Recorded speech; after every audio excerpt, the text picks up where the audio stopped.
this damn TCU just won't die, will they? Every damn team. I don't know if there's been a more fun team to watch all season long than TCU. And how can you not root for Max Duggan, that quarterback for TCU? I would take him on any team, on any of my teams ever. He's not the most talented guy, but God, he's a gamer. And he puts it all on the line on every damn play. Doesn't he? He's something.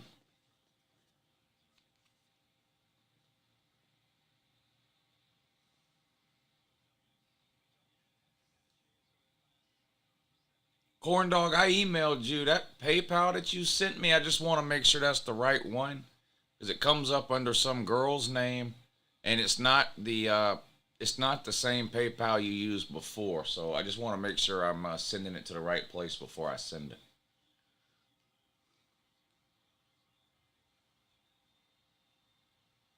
All right, here we go. Overtime. Looks like TCU's going to have the ball first.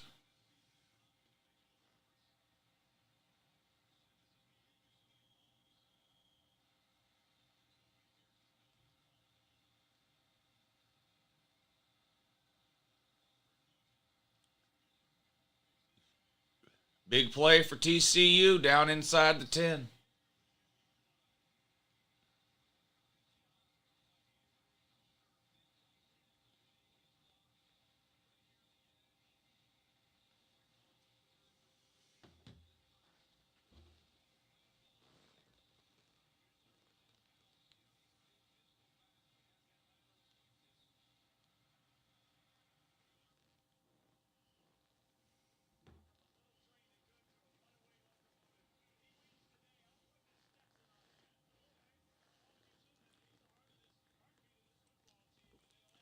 Down to the 6 yard line now, second and goal.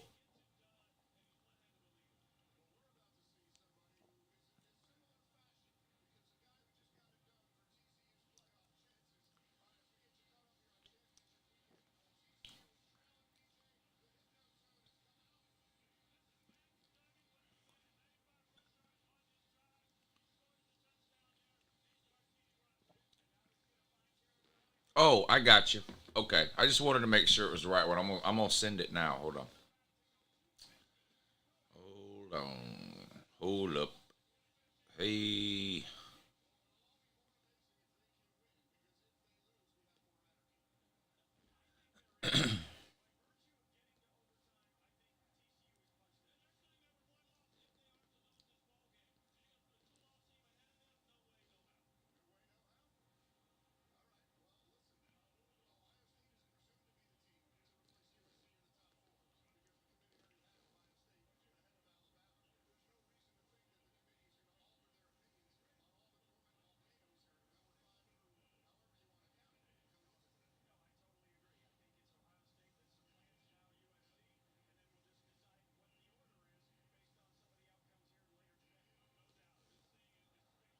Third and goal.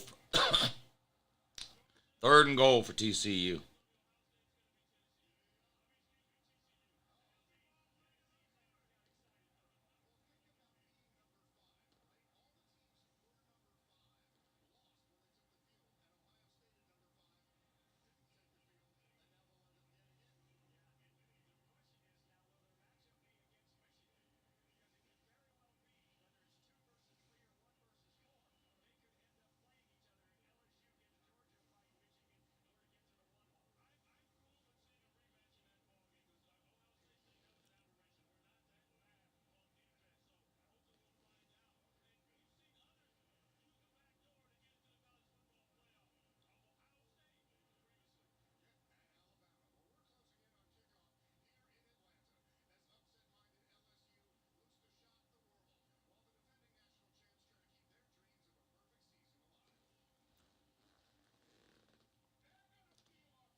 They're reviewing that play in the TCU game.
They're still looking at this last play for TCU.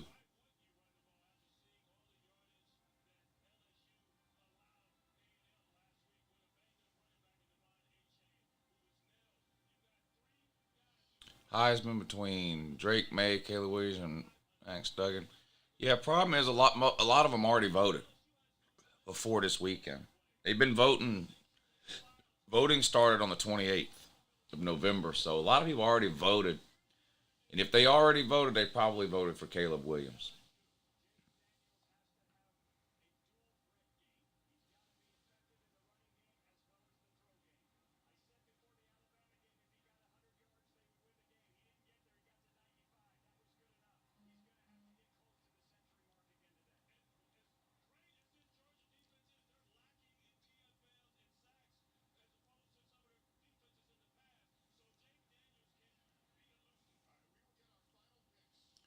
Looks like the teams are about to take the field in Atlanta. They are still reviewing this play. A good 5 minutes it's taken at least while they reviewed a spot on this last play.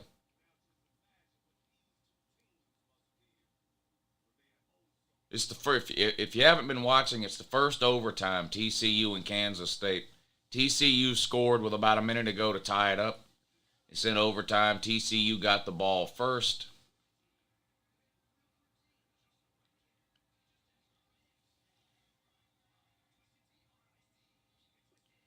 And it's 3rd and goal from about the 1 for TCU now.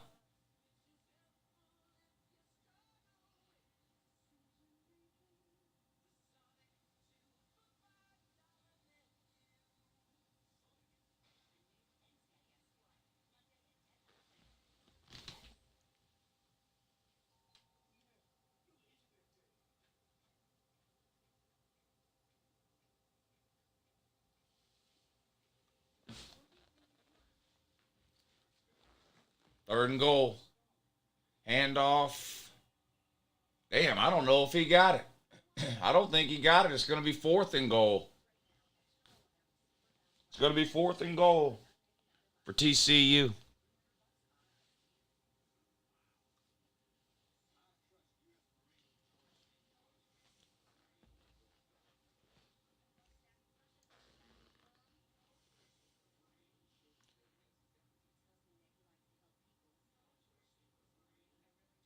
Oh, God, did he fumble too?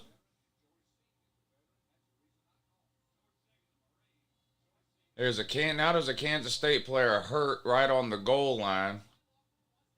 4th and goal, I guess, for TCU.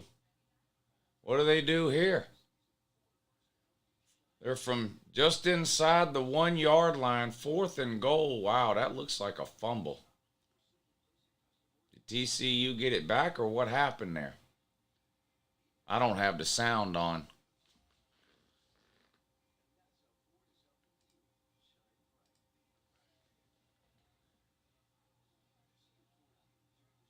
I reset all the mods like a month ago.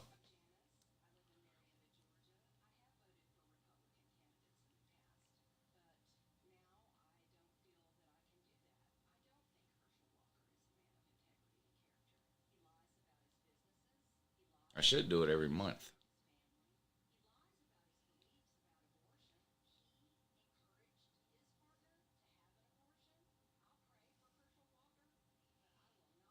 Boy, that's close.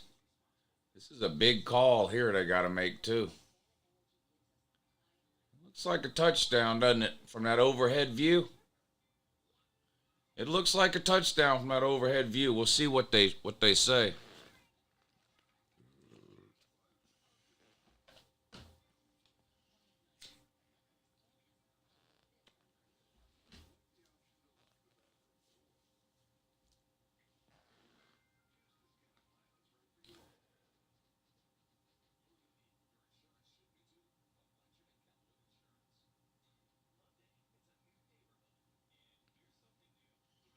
No, Gibby.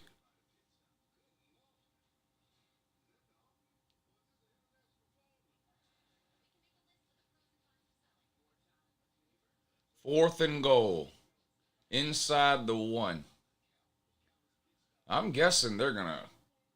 I guess they're going to go. Are they going to go for it?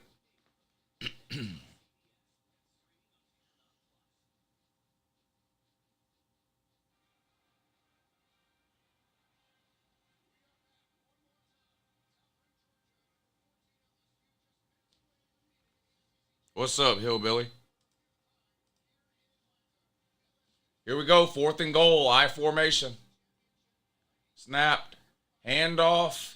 Oh my God, he didn't get it. He lost a yard. Wow, that's the game.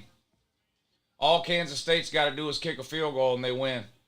I mean, he didn't even get. That wasn't even close. That wasn't even close. I don't know how you take the ball out of Max Duggan's hands there on fourth down. I think you got to go shotgun, spread them out, and give Max Duggan an option to either throw it into the end zone or take off running. But look, this wasn't even close.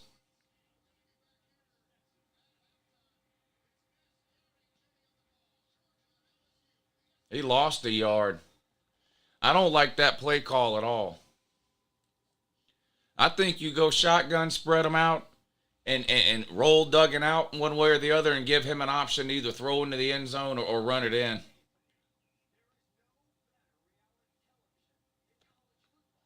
Wow.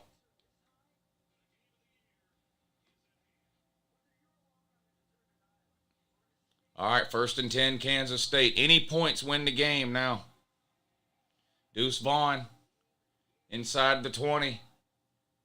Down at the 16. 2nd and 1 for Kansas State.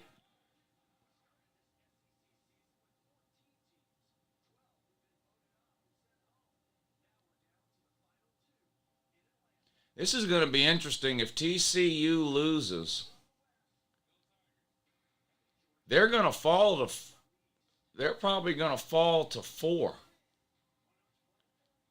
And Ohio State might get in at 3. No, I doubt it.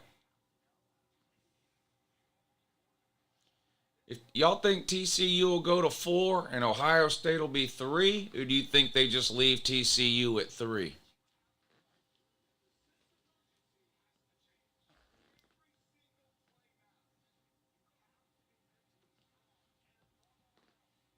First and 10, TCU. Deuce Vaughn on the ground down to the 13-yard line. It's going to be 2nd and about 9 now.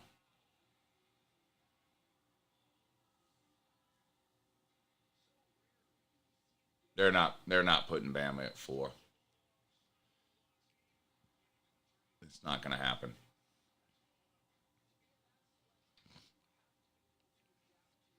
I don't understand people's fascination with Bama. They're 10 and 2. They're not a very good team. They have 0 good wins. They don't have a single good, not one good win. They're not going to 4. You can make a better argument to put Tennessee at 4 than you can Bama.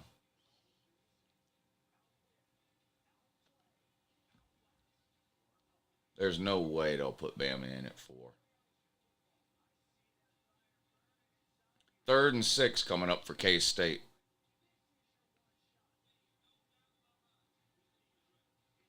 that play call on fourth down for TCU was brutal.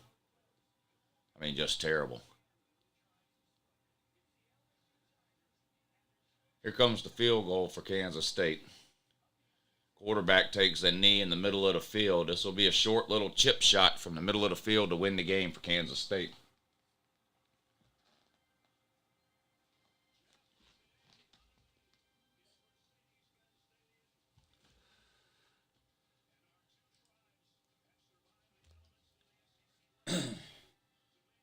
Make a video real quick about this Kansas State game.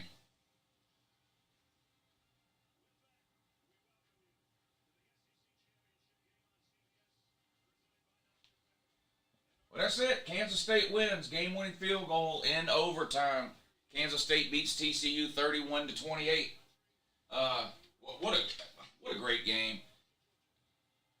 How can you not pull for Max Duggan, too, the quarterback for TCU? If y'all watched that game, you know what I'm talking about. Unbelievable performance by him. But TCU comes up short and takes their first loss of the season to Kansas State. So shout out to Kansas State. They win the Big 12 title.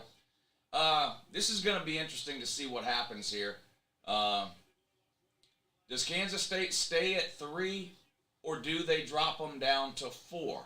Because if they drop, not Kansas State, TCU. If they drop TCU down to 4, that would be Georgia versus TCU and Ohio State versus Michigan in the playoffs. If they leave TCU at 3, then it'll be Michigan versus TCU and Georgia versus Ohio State.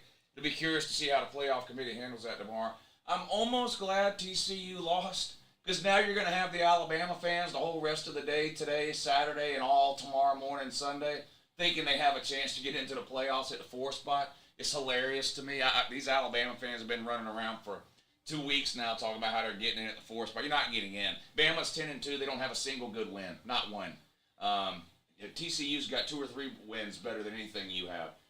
You're not getting in at 10-2. Didn't win your division. Sorry. Maybe next year do a little bit better. Win some games that matter. Maybe even, I don't know, win your division. Earn your way into a conference championship game like my Georgia Bulldogs did. They're getting ready to kick off against LSU right now. I'm live streaming that game on Patreon. So if you're a Patreon member, make sure you head over here, hang out with us, and watch the SEC title game. It's just getting ready to start now here in a few minutes. There's a link in the description of this video that'll take you to the Patreon page if you want to look around. Get yourself signed up. Come watch the SEC title game with us. But what a hell of a game here, this Big 12 title game, TCU and K-State. TCU screwed that thing up at the end. They got the ball first. In overtime, they get all the way down to the 1-yard line. They go for it on 4th down from inside the 1-yard line in overtime. I don't disagree with the decision to go for it necessarily, but you got to put the ball in Max Duggan's hands there. They line up I formation, run it up the middle with the tailback there off left guard, and lost a yard. And that was it. Kansas State came out. All they had to do was kick a field goal, game over. You got to go shotgun there if you're TCU, spread the field out, and give Max Duggan a run-throw option. Let him sprint out left or right. Throw it if he can. If not, let him take off. I don't like that play call there at all. In fact, the last 2 plays, 3rd and goal from the 1 and then 4th and goal from the 1, just 2 handoffs to the tailback. I didn't like that. Max Duggan's the best player. He was unbelievable in this game. And you took the ball out of his hands on the 2 most important plays of the year for TCU. Bad coaching there. Bad play calling, at least, in my opinion. But TCU will be in the playoffs. 3-point loss here to Kansas State. They beat Kansas State earlier in the year. TCU finishes 12-1. Comes up a little short in the Big 12 title. They'll still get in. Do they stay at 3, or do they drop to 4? That'll be what we have to watch tomorrow as far as the playoff committee goes. That's, of course, assuming Georgia and Michigan win today, which both of them should. They're both basically 17-point favorites. Teams just now taking the field here in the SEC title game. They're interviewing Brian Kelly and asking him about his family. The trainable retarded. Yeah, that's what Brian Kelly, he's the trainable retarded there. Anyway, what a great game, TCU and Kansas State. What a great game. Anyway, all right, I'm going to get off of here. Congratulations again to Kansas State. I'll be on YouTube tonight for the ACC title game and the Big Ten title game, Michigan versus Purdue and Clemson versus North Carolina. Georgia LSU game streaming right now on Patreon. Make sure you check it out. All right, have a good morning.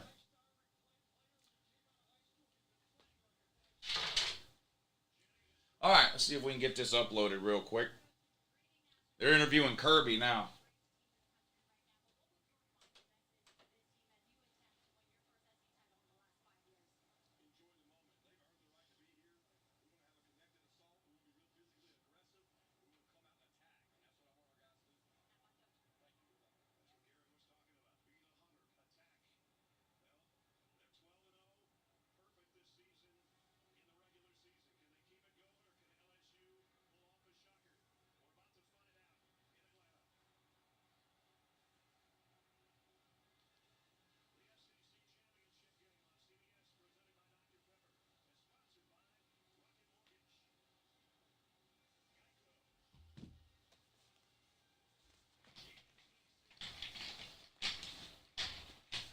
Let's go.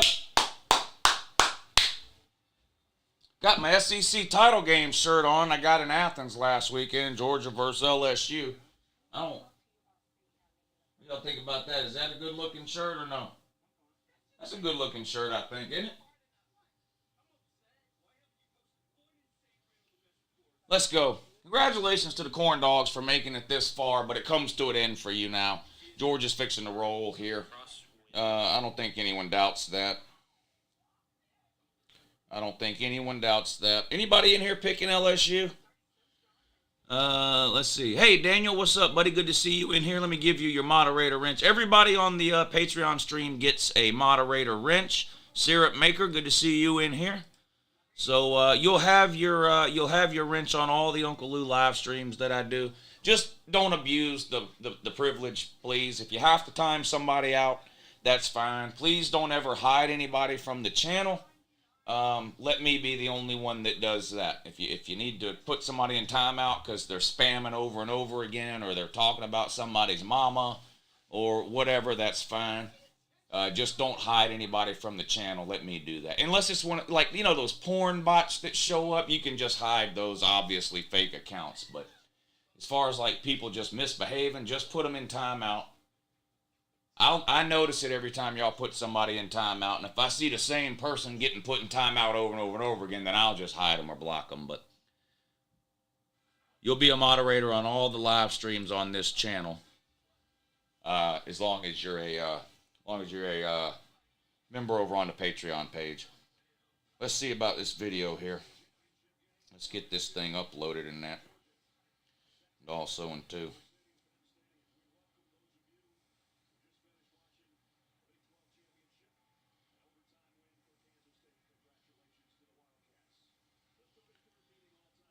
Bama Mike says he's taking bets. What you taking bets on? Looking to make a bet on something? I'm your Huckleberry. What are we betting on today? How much are you willing to bet me, Lou, that Bama gets in? What do you want to do? $50? $100? No more than that. You know, I got $1,000 on this Georgia LSU game. And while I'm very confident Georgia will win, I've watched football for long enough to know that there's no such thing as a guaranteed bet. But I'll bet you 50 or $100 if you want to on Alabama getting in.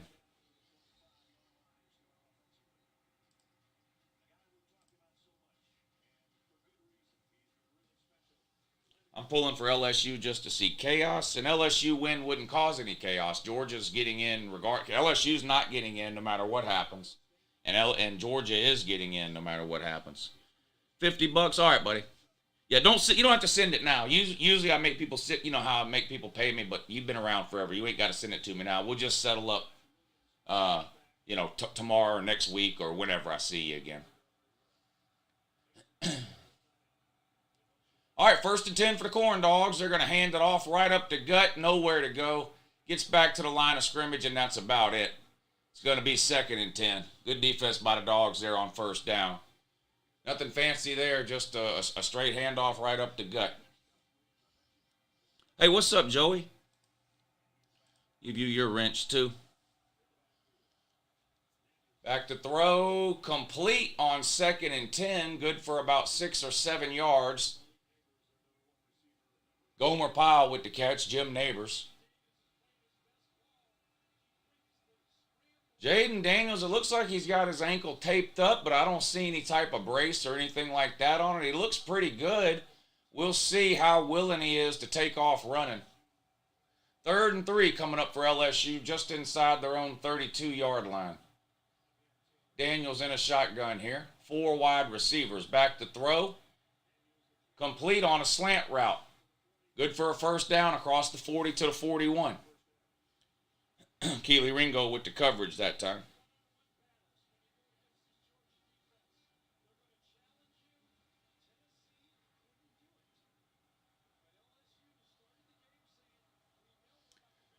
Looks like 4 wide again on 1st and 10 for LSU.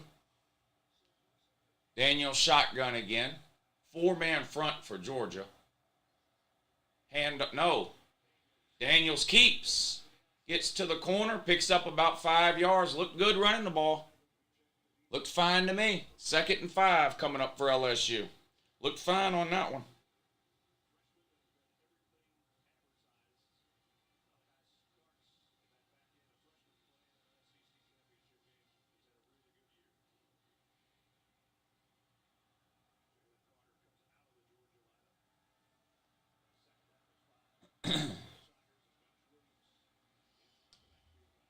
Second and 5 for LSU on their own 46. Jaden Daniels back to throw. Looks like he wants to go deep. Gets rid of it. Has to throw it out of bounds. Nowhere to go with the ball. Looking for Jim Neighbors again down the left sideline. Good coverage all the way around for the Dogs on that one. No pressure on Daniels, though. Georgia only rushes 4. No pressure at all. Perfect pocket for Jaden Daniels. Just nowhere to go with the ball. 3rd and 5 coming up now for the Corn Dog. Is it okay with y'all that I leave the overhead light off? Y'all can, this is okay with y'all, isn't it? I've got the studio lights on.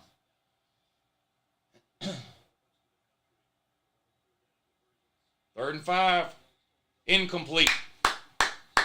Javon Bullard with the coverage. 4th and 5. LSU's going to have to kick it away. I got the wrong score up. Let's fix that. There we go. Is that better? LSU, Georgia, 0-0. There you go. I fixed the scoreboard on the screen, too. Sorry about that. Nick, what's up, buddy? Good to see you in here. Them Dogs, though. What's up, Ringo? Gets on your nerves, huh? You know what the thing is about Ringo? Ringo's a good corner. Now, he gets called for some pass interferences, and, he gets beat every once in a while like any other corner does, but he's very, very high on every draft board you look at. Very high. I think overall Ringo does pretty well. He's not, and I'll tell you now, he's not good against the run. Kamari Lassiter on the other side is much more physical, much better against the run than Keeley, but in terms of just, pure man coverage, Keeley does all right. What's up, Richard Palmer? Make sure if you're tuned in that you're leaving a couple of comments at least, so I can know you're in here, and make sure you get your moderator wrench. Everybody that shows up and hangs out on the Uncle Lou Patreon streams gets the moderator wrench, but I don't know you're in here unless you comment, so make sure you're leaving a comment every once in a while, and as I see you in the comment section, I'll make sure you're wrenched up like you're supposed to be. See, like Tina Slindak. Hey, Tina, how you doing? Good to see you in here. Jason Online, Corrections 101, VicTube, Joshua Toporek, Hoghead, Dragonfly, Nate Worcester, A. Ohio, Captain Trips, Jay Rizzle, Nick Koenig, the Nate the Groot. That's one too many these in there. Caden, the Bradshaws, Chris Thomas, Agent Z, Missy Love. Missy Love. That sounds like the girlfriend from every Austin Powers movie I've ever seen. Missy Love.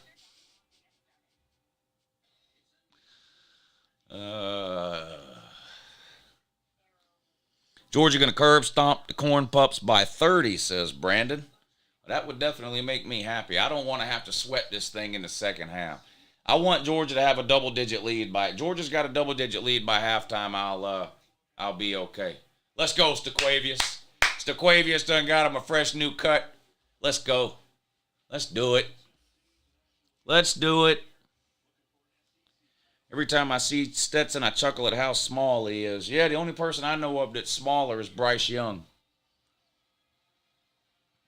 Crimson and White, what's up, buddy? Oh, another gump that thinks Alabama's getting in. Alabama's not getting in, man. Don't set yourself up for disappointment. You're going to be playing Kansas State in the Sugar Bowl. Enjoy it and have a good time. But you're not getting into playoffs. Alabama's 10-2, doesn't have any good wins at all. TCU's got multiple wins better than Bama. Plus, they have less losses, and they actually made it to their conference title game. Bama's just not getting in, mainly because they're just not very good. Georgia runs it on first down. I don't even think they got back to the line of scrimmage. Kenny McIntosh with the carry. I got the UCF Tulane game on over here too. No score in that one. 8 minutes to go in the first quarter. Central Florida and Tulane. The American Athletic Conference Championship, the AAC. Not to be confused with the ACC. Yeah, TCU still getting in. The only question is, does TCU fall to 4 and Ohio State goes to 3? You'd have an Ohio State-Michigan rematch in the first round if that happened. 2nd and 10 for the Dogs. They hand it off again. A little bit more room this time. Not much, but he powers forward with help of the offensive line for 5 or 6 yards. Kenny Mack on the carry again that time. It's going to be 3rd and about 4 coming up for UGA. Yeah, that Kansas State TCU game was wild. How can you not be a Max Duggan fan? How can you not root for Max Duggan, you know?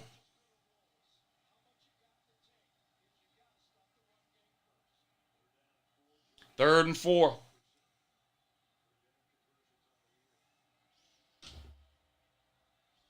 Third and 4. Stetson comes up, talks to the offensive line. Now he backs up and he's ready. Back to throw on 3rd and 4. Good protection. All day in the pocket.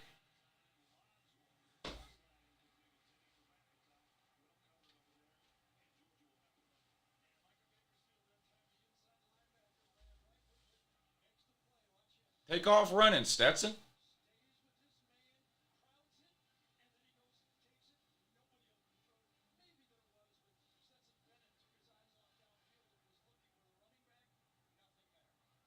Three and out for Georgia. 3 and out for Georgia. Here's the kick. LSU's going to field this one on their own 19-yard line. Hit right away and dropped around the 15. Nyland Green, the gunner on Georgia's punt team, gets down there in a hurry, makes the tackle right away. Loss of a couple of yards on the return.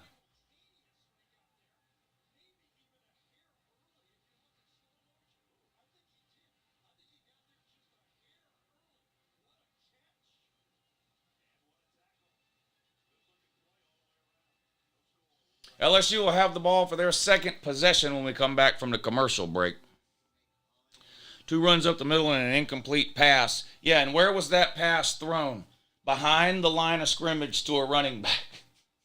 I swear. Stetson either sucks or the coaches don't trust him at all. Or he's hurt. It's 3 possibilities. He's either hurt, the coaches don't trust him to throw the ball past the line of scrimmage, or he's hurt. Those are the only possibilities.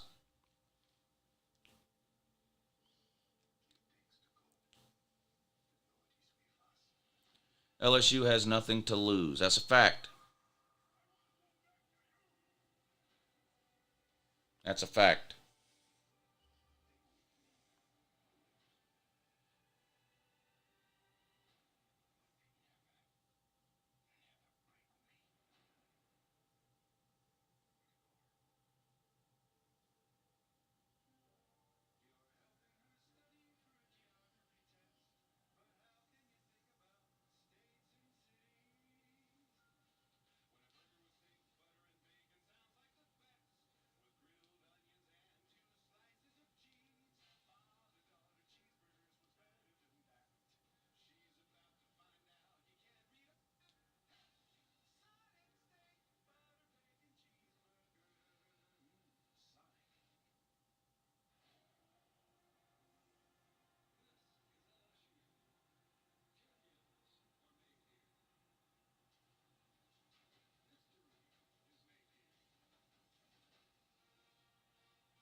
I think as this game goes on, Georgia will pull away, says Homegrown Cowboy. There's no elite team in college football this year, in my opinion. Could have been a penalty, says Sergeant Gibby. Bama lost 2 games. Yeah, Bama's not getting in. They have 2 losses, and they don't have any good wins to offset it. Any chance Ohio State beats UGA if that's the matchup? There's always a chance. There's always a chance. There's a chance LSU beats UGA. Always a chance. 1st and 10 LSU. Each team's had the ball once. LSU did get a first down, I believe, on their last possession before having to punt. UGA went 3 and out. 4 wide for LSU. Jaden Daniels has to call a timeout here. Play clock was down under 5, and he was still talking to the offensive line. Takes the timeout instead of the penalty.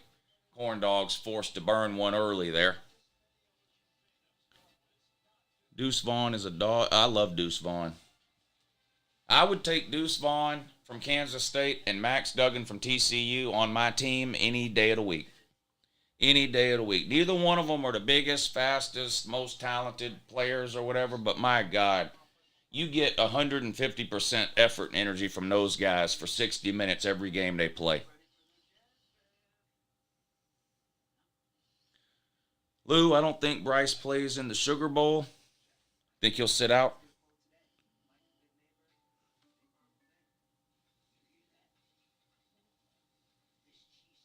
What about Blake Corum? What about him? What about primetime going to Colorado? I think it's a terrible move for Colorado and Deion Sanders.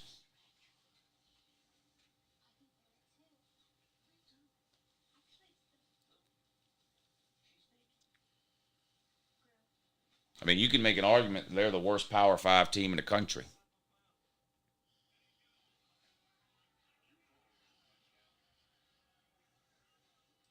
Do we know what they're paying him?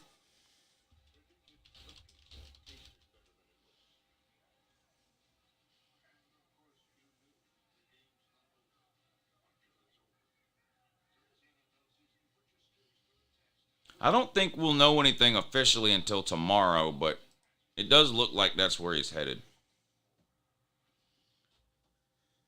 $5 million a year.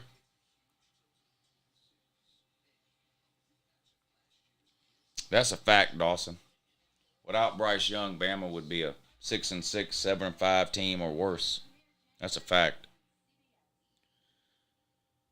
I know is not getting in, so if you want to call us all stupid, fuck you. Okay. You're not getting in.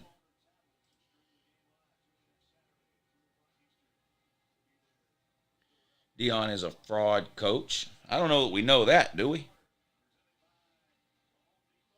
I don't know that we know he's a fraud. I'm not convinced he's great just because he's winning at Jackson State. I mean, does anybody think when he gets to Colorado, he's going to be able to assemble the most talented roster in the Power 5? That's what he's done in the HBCU. He's easily assembled the most talented roster. That's not going to happen at Colorado. That's not going to happen at Colorado. All right, 1st and 10 for LSU after their timeout. Jaden Daniels is back to throw. Gets rid of it. Complete. Close to a first down. Jim Neighbors again with the catch. Gomer Pyle up close to the first down marker. Looks like he's about a yard short. It's going to be 2nd and about 1.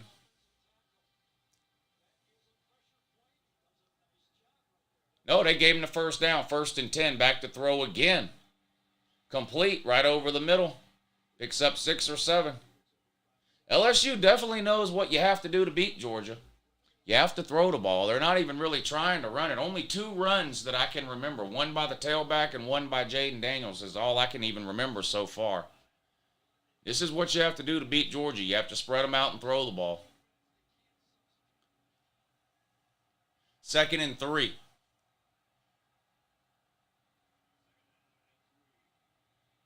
Here's a handoff, and very close to another first down, and probably got it. It was 2nd and 3, and looks like he got 3. He did. First down. John Emery Jr. on the carry. I think it's John. Isn't it John Emery? Isn't that his first name, John? 10-2 teams who didn't win their division have zero business even talking about the playoffs. Yeah, I don't think they're getting in.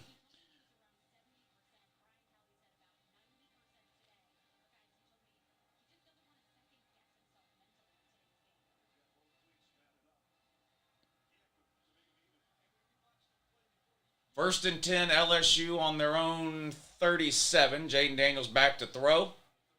Under pressure and gets away. Only gained a yard or two, but could have been a big loss. That's a problem Georgia's had all year. Even when they get pressure on the QB, they have a hard time actually getting the sack. Pop Johnson misses him in the backfield. Reion Davis then tracks him down from behind after a gain of 3. 2nd and 7. Jaden Daniels throws complete over the middle. Lots of room into Georgia territory. Big play. Gomer Pyle with the catch again. LSU lined up in again, Pop Johnson was late. What are you doing? Pop Johnson's been the best inside linebacker on the team all year now. 2 plays in a row he's fucked up. First and 10, LSU on the Georgia 42. Daniels in a shotgun. Now he looks over to the sideline. LSU's got 3 wide, a tight end, and a running back. They moved the running back to the other side now. I think that's John Emery Jr. in there still. Daniels is ready now. Snap. He's going to hand this one off to Emery.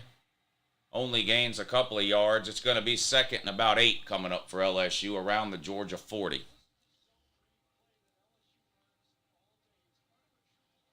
Brock Bowers and Julio Jones, in both cases, the threat of them forces defense to give them attention, opening everyone up. Congrats on going 1-1 against Bama last year. Yeah, I'm just glad we won the one that mattered. You know?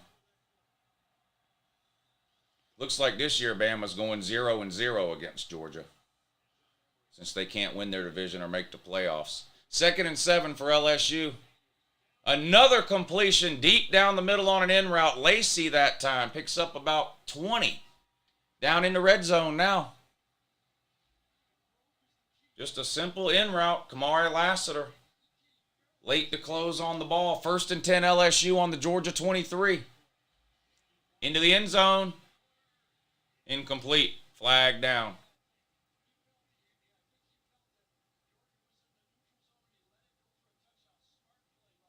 Georgia jump off sides there.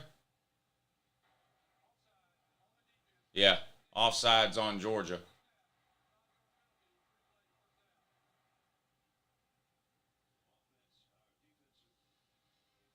Damn, that wide receiver for LSU was hugging the Georgia defender. Georgia jumped, so it was a free play for LSU. 1st and 5 now for LSU after that offsides penalty. Inside the Georgia 20 now. Tulane has scored. They're up 7-0 over Central Florida. 4 minutes to go in the first quarter of that one. 1st and 5 for LSU on the 18. Jaden Daniels throws out in the flat, complete. Didn't fool anybody. They're going to lose 3 yards on that one. That was like a play action pass, sprint out right, throw in the flat to the tight end. And it didn't work. Lost a couple of yards there. It's going to be 2nd and 7. Yeah, it was 1st and 5 after the penalty. Now it's 2nd and 7 for LSU. Come on, dogs. Hold him to a field goal here. Daniels all by himself in a shotgun. 5 wide. Back to throw. Under pressure, and they get him that time. I think he might have got back to the line of scrimmage, but they got to him, and he's slow to get up. He's slow to get up with his ankle, I think. He's limping around now. Yeah, that's not good. I hate that. I haven't liked Jaden Daniels really throwing the ball this year, but he has been fun to watch running around. And you just hate... When you have these big games, you want everybody to be healthy, but especially the impact players. And he's the biggest impact player they have. Maybe it just tightened up on him or something and he'll be all right. 3rd and 9, back to throw. Complete. 1st down inside the 10 to the 8. Keely Ringo on the coverage again. Keely Ringo having a hard... Whoever said something about Keely Ringo earlier, you jinxed it. You were right. He can't cover anybody in this game. Gets whipped on the in route. Javon Bullard got caught off balance too. 1st and goal on the 7. Jaden Daniels is going to keep. Gets to the 5, and that's it. 2nd and goal from the 5 now.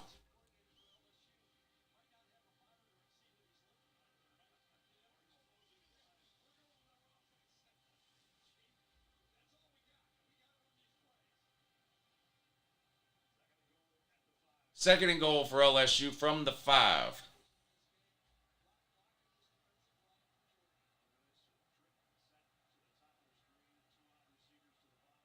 Jaden Daniels back to throw into the end zone. Pick that off. Oh, come on, Keeley. You could have made up for a lot right there. You got to get up a little bit taller, buddy. And, that pass was intended for Booty. Good coverage by Keeley that time. And if he was an inch taller, that's an interception. Great coverage.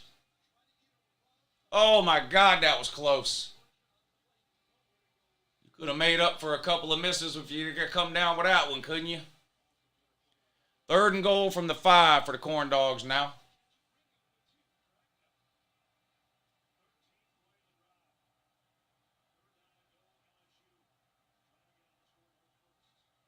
Weird formation by the Dogs here. Under pressure, they're going to get him. Sacked at the 15. It's going to be 4th and goal from the 15. So, not a great series by Georgia's defense, letting them go down the field off of a couple of big pass plays there, but they tighten up when it matters. Going to hold LSU to a field goal here, or a field goal attempt at least. So, kind of an odd-looking formation by Georgia that time. They were overloaded to one side of the line. LSU couldn't figure it out. Georgia gets home for a big sack on Jaden Daniels. Damian Ramos out for the field goal attempt, 9 of 12 on the year. This is going to be a 32-yarder from the left hash. Kick is up. Blocked! Did Jalen Carter get it?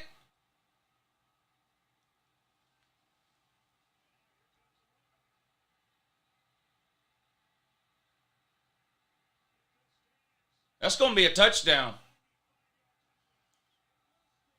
That's a touchdown. LSU got caught sleeping.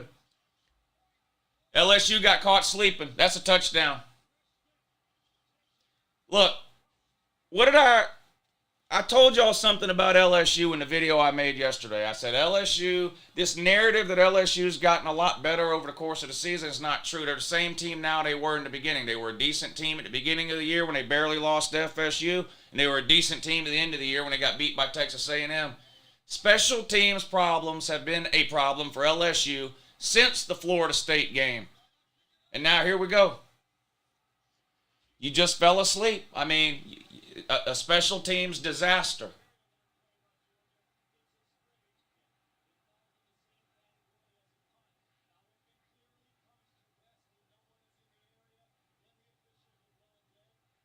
Christopher Smith, Johnny on the spot.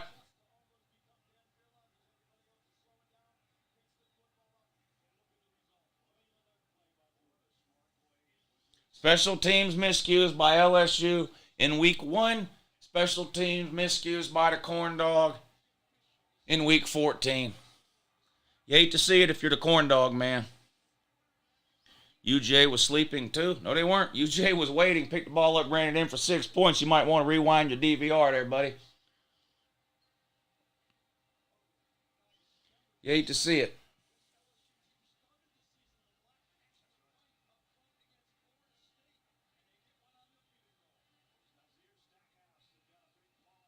Stackhouse, they said, blocked it. I thought it might have been Jalen Carter.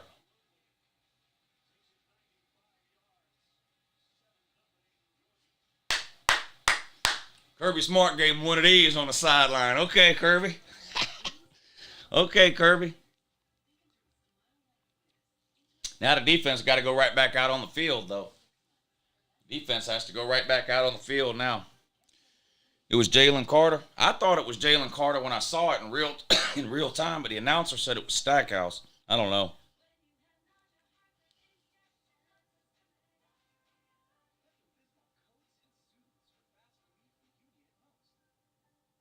Hashtag professional. Yeah. Yeah. Yeah.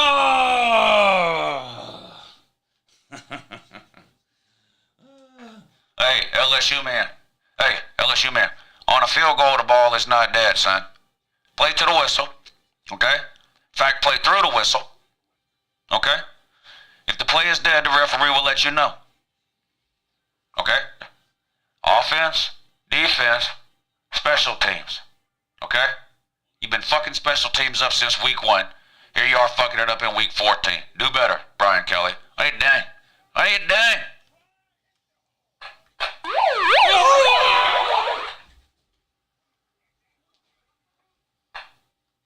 Man, almost hurt my whole self. LSU fell. Yeah, LSU fell for the old banana in the tailpipe routine, didn't they? Oh, man. Poor corn dogs. Poor corn dogs, man.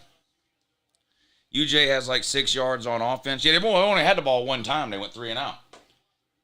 They've only had the ball once. Yeah, they've only had the ball once. They went 3 and out.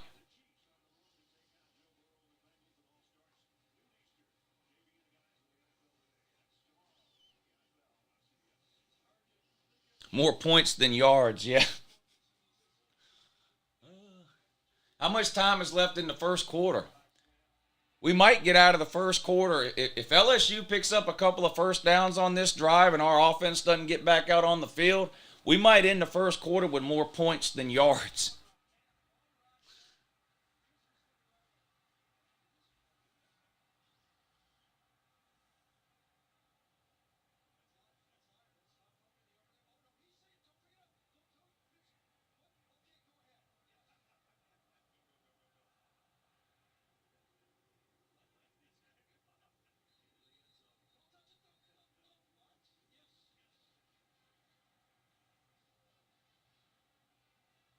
Wow, there's been 5 blocked kicks in the SEC championship game over the course of history, and 4 of them have been by Georgia. Wow. Uh-oh. What's this?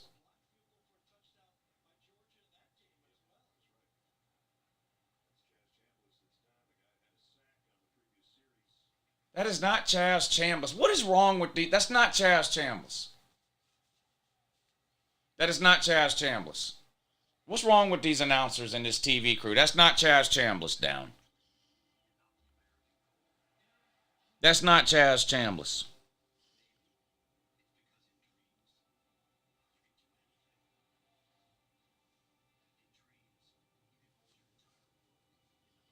TV crew was looking ahead to Ohio State.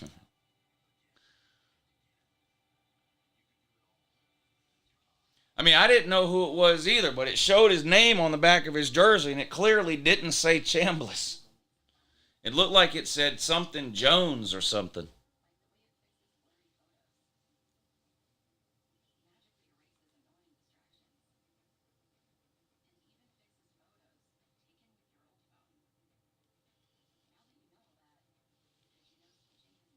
Yeah, Cash Jones. That's probably who it was. That backup to the backup running back.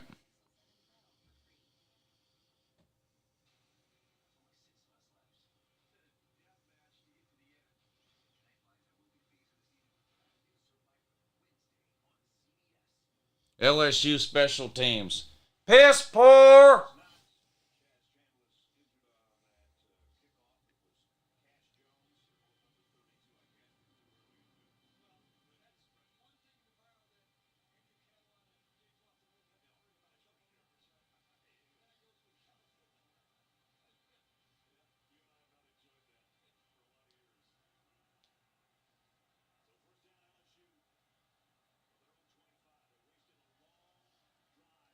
All right, 1st and 10, corn dogs. They're going to hand off up the gut.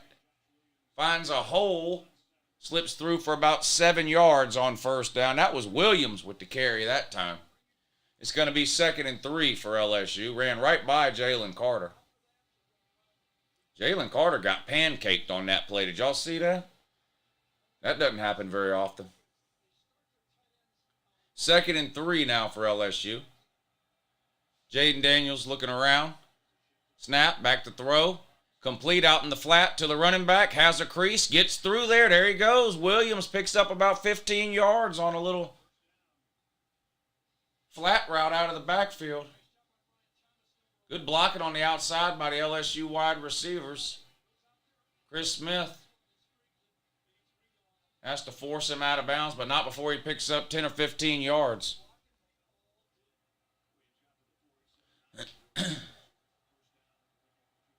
First and 10 on the 47. Back to throw again. Under pressure, but gets rid of it. Complete on that same crossing route. That's going to be a touchdown. Touchdown, Booty. That same crossing route. They've done ran that same play 4 or 5 times. Keyshawn Booty catches about a 15-yard crossing route, breaks a tackle, and then outruns everybody else for a touchdown. And Ringo is getting his shit pushed in on national television. No, that wasn't Ringo.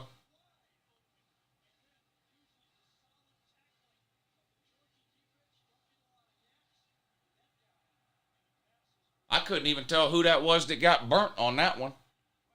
Might have been zone coverage. That might have been zone. I couldn't tell who that was that got beat. Stroud gonna pick us apart. 32 is slow as hell. Gone tomorrow. They had Smile Monday on Booty. Oh, that's who that was? Well, yeah, that's not a good idea. See, no, that was zone. That was zone is what that was. There's Chaz Chambliss. He's worthless. Chaz Chambliss is a horrible football player. Get defense on the QB. Smith got burned. Bro, ain't nobody playing down. You don't get pressure. That's what happens. Uh-oh, could be 10-0. Could be, but it's not. CBS playing Shake Your Booty. Did the USC defense put on Georgia uniforms? Is this the offense second drive? What, that one for LSU? That was LSU's third time having the ball. That was LSU's third time having the ball. Georgia's had the ball once.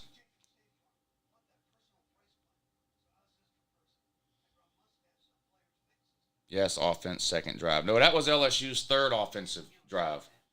They punted on their first possession.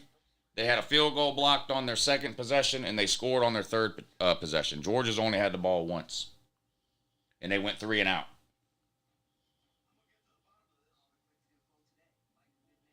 Is this the offense second drive? Georgia needs to be careful going 3 and out. Even drive, getting their defense tired. You look thinner. You've been eating kimchi. No kimchi, but I have lost about 16 pounds over the last 3 or 4 months. Since football season started, really. I was up to like 190, 191. I'm down to about 174 now. But no, well, I do eat kimchi, but that's not why I've lost weight. I don't remember the last time I had kimchi, actually. Can we get a first down? We'll see. We'll see. Here comes the kickoff. This one's going to go into the end zone, out of the back of the end zone for a touchback. Georgia will take over 1st and 10 on their own 25. LSU 7, Georgia 7. Chambliss shouldn't even be out there. Georgia's the only blue blood that will play walk-ons and 3 stars over 4 and 5 stars. Yeah, well, losing Nolan Smith hurt us at outside linebacker for sure. We got Michael Williams. I'm not sure why he doesn't play more than Chambliss. He's a true freshman, though, like you said. We've got Marvin Jones. He can't get on the field. So it's pretty much Robert Beal and Chaz Chambliss. And Chaz Chambliss has not played well since Nolan Smith went down. 1st and 10, Stetson Bennett rolls to his right, throws downfield, complete, and there's a first down to McHonky. Picks up 11 or 12 yards.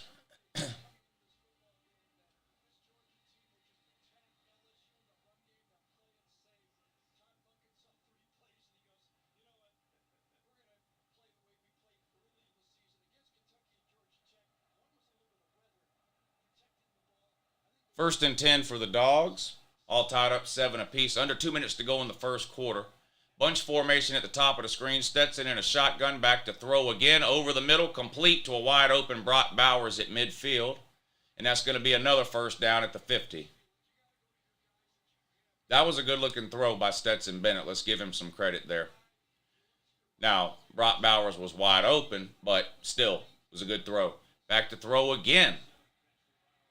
Brock Bowers again on a slant. Stays on his feet, down inside the 20 to the 17-yard line. Couple of good throws in a row by Stetson to Brock Bowers. And Georgia's in business here.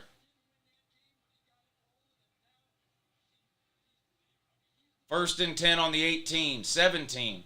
Hitch pass, Kenny McIntosh, complete inside the 10 to the 9, just short of the first down. A flag comes in late.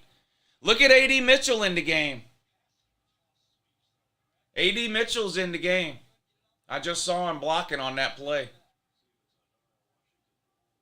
I think we're going to get Georgia for holding, though.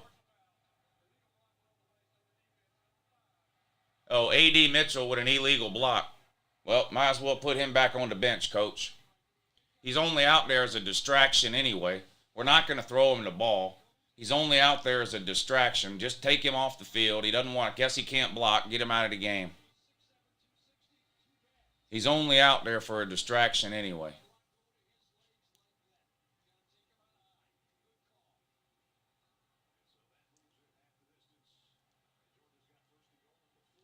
Oh, no, that was on LSU. Boy, I'm all kinds of wrong. That penalty was on LSU. First and goal from the 4. K-Mac on to carry, barely gets back to the line of scrimmage. Second and goal from the 4. If we run the ball 3 times from the 4-yard line, I'm going to lose my fucking mind. We have the worst red zone run game in the country. Short yardage situations, just forget it running the ball. It's absolute fucking garbage. You better draw up some kind of tricky play or scheme or something, because we obviously cannot line up and just run the ball for 2 or 3 yards, even if we have 4 plays to do it. And I'm sick of watching us try over and over again with the same goddamn fucking shit-ass result. A.D. Mitchell in the game at the bottom of the screen. Back to throw. A.D. Mitchell falls down. He ain't ready to play. Get him out of the game. Get him out of the game. Just throw the ball to McHonky like we normally do, and let's kick a field goal. A.D. Mitchell is not healthy. Well, he's playing, so.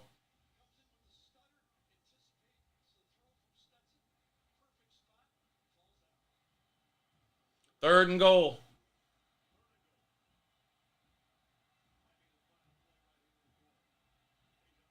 Back to throw.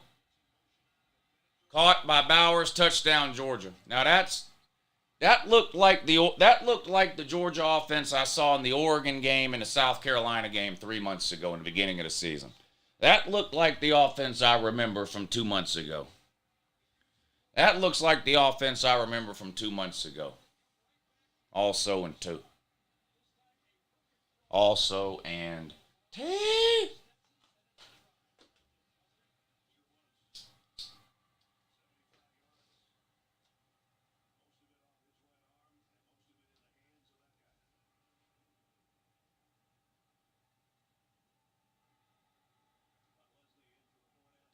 Extra point attempt. Kick is up, kick is good. Georgia 14, LSU 7. They made it look easy on that drive. Pretty much did it all through the air, too.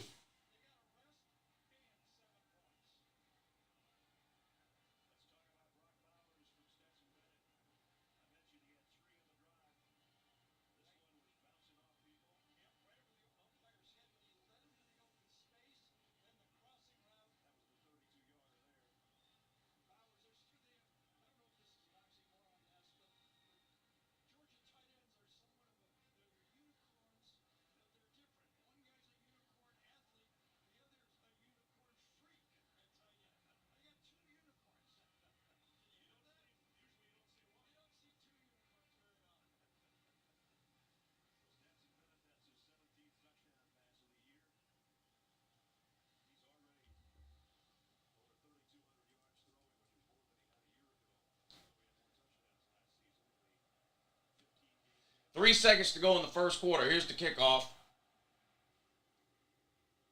That one's going to go into the end zone for a touchback.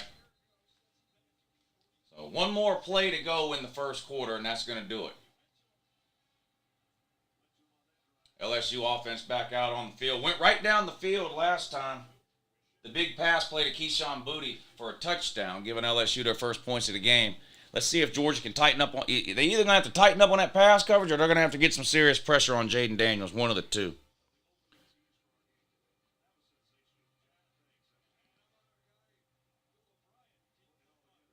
DeQuavius for Heisman? Stop it. Stop it.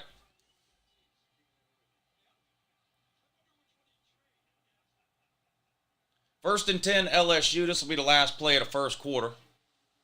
Georgia in a four-man front.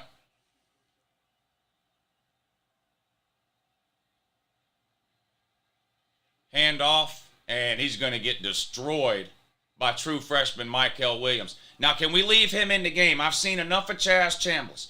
Mykel Williams on one side, Robert Beal on the other. I don't need to see any more Chaz Chambliss at outside linebacker. I've seen enough over the last 3 weeks. I don't care that Mykel Williams is a true freshman. Talent is talent no matter how old you are. They tell me Mykel Williams can't, they tell me Chaz Chambliss has to play because Mykel Williams can't play the run. Well, he just played the run to the tune of a 4-yard loss.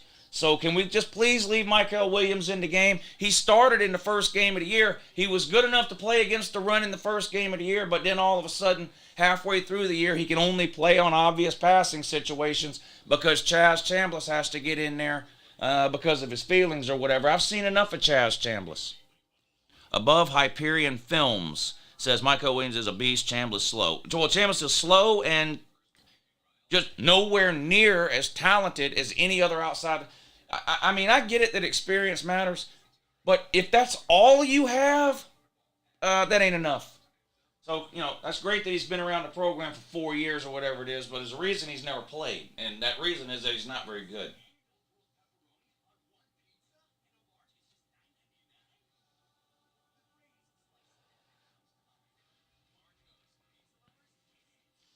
Bulldog 18 says that's facts.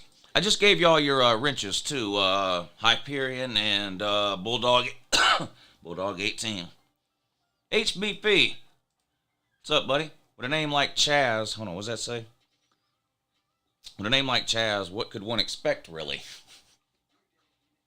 You make a pretty interesting point there, HBP. I can't really argue with you. Ram Dog says, great numbers this week. Don't cancel your subscription, corn dogs. What? Oh, you deleted it. Their QB is holding on one leg. We need to get some pressure and sack him. Yeah. Chad Danks, what's up, buddy? Good to see you in here. Here's a wrench for you. Lou, why are you, what does it say? Lou, why are you a play behind on your play calling? I'm not a play behind on my play calling. I'm calling the plays as they happen for me in real time. There's a delay on YouTube. YouTube has a built-in delay. I'm not watching a play, then waiting for another play, and then telling you what I saw 2 plays ago. Did you really think that's what I was doing? That would be stupid.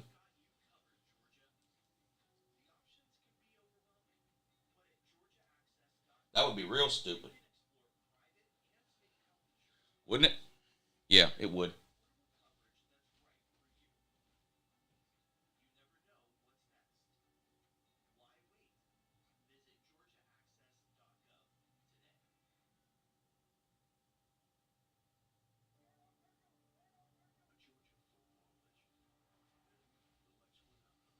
I might be dumb, but I'm not stupid. Thought you were watching at the same time. I am watching at the same. I don't know what you don't understand. I don't know what you don't get. I'm watching the game the same time you are. This isn't some kind of Back to the Future shit. I'm watching the game the same time you are. I don't know what you don't understand. I can't make it any simpler for you than I already did. Pray for Sea-Dog having to watch Georgia win another natty. Yeah. What's up, Swigward?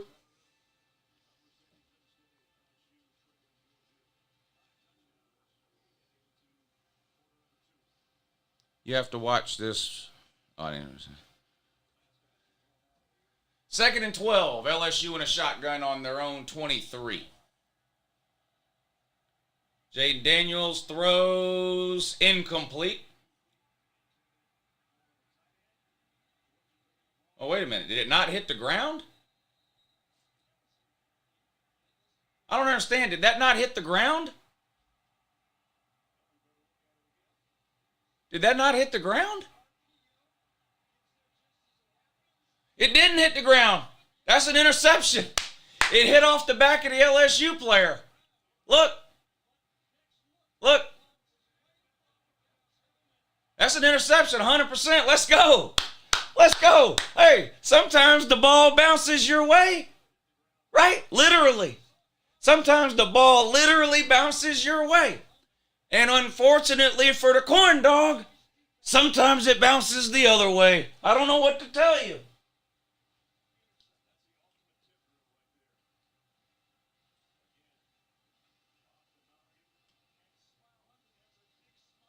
There you go. Look at that. He was so surprised he didn't even know what to do when he got the ball.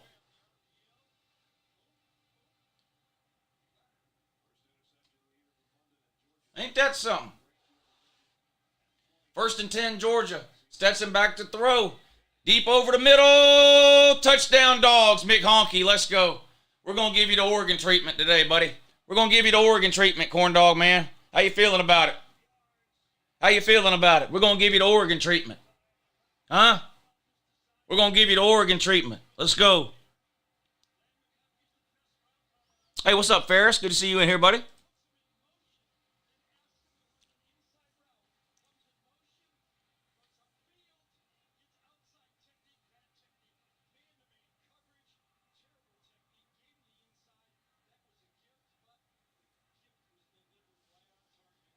Let's go.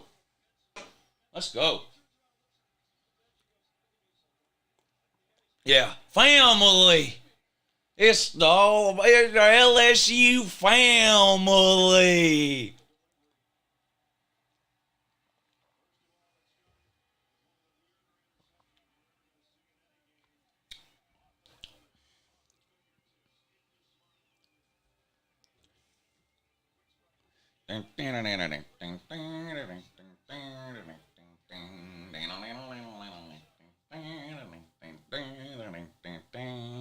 Feels good to be a dog. Feels good to be a dog. I don't know what else to tell you.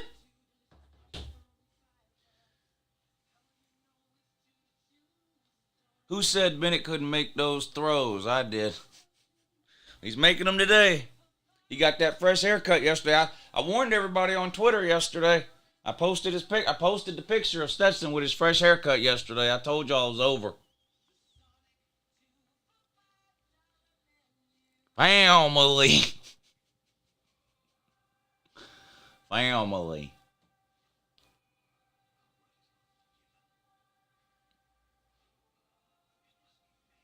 Brian Kelly looks like a gargoyle on the corner of a New York City skyscraper. Yeah, he looks like one of the bad guys from that old video game, Rampage. You probably have to be an old fuck like me to know that, to remember that Rampage game from the arcade. What's up, Centrill? I got you your wrench there, buddy. Appreciate you hanging out with us today.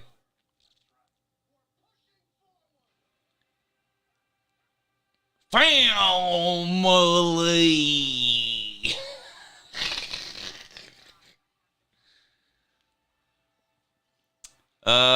Evan Chino, thank you for joining the stream today, sir. Let's get a wrench for you. Brian Kelly's not used to a championship game. He doesn't know what to do. Well, he did play in a championship game in the COVID year, and he got humiliated in the process. But he did play in one in 2020 when the year Notre Dame actually was fully in the ACC. Hunter Nolan, family. Family!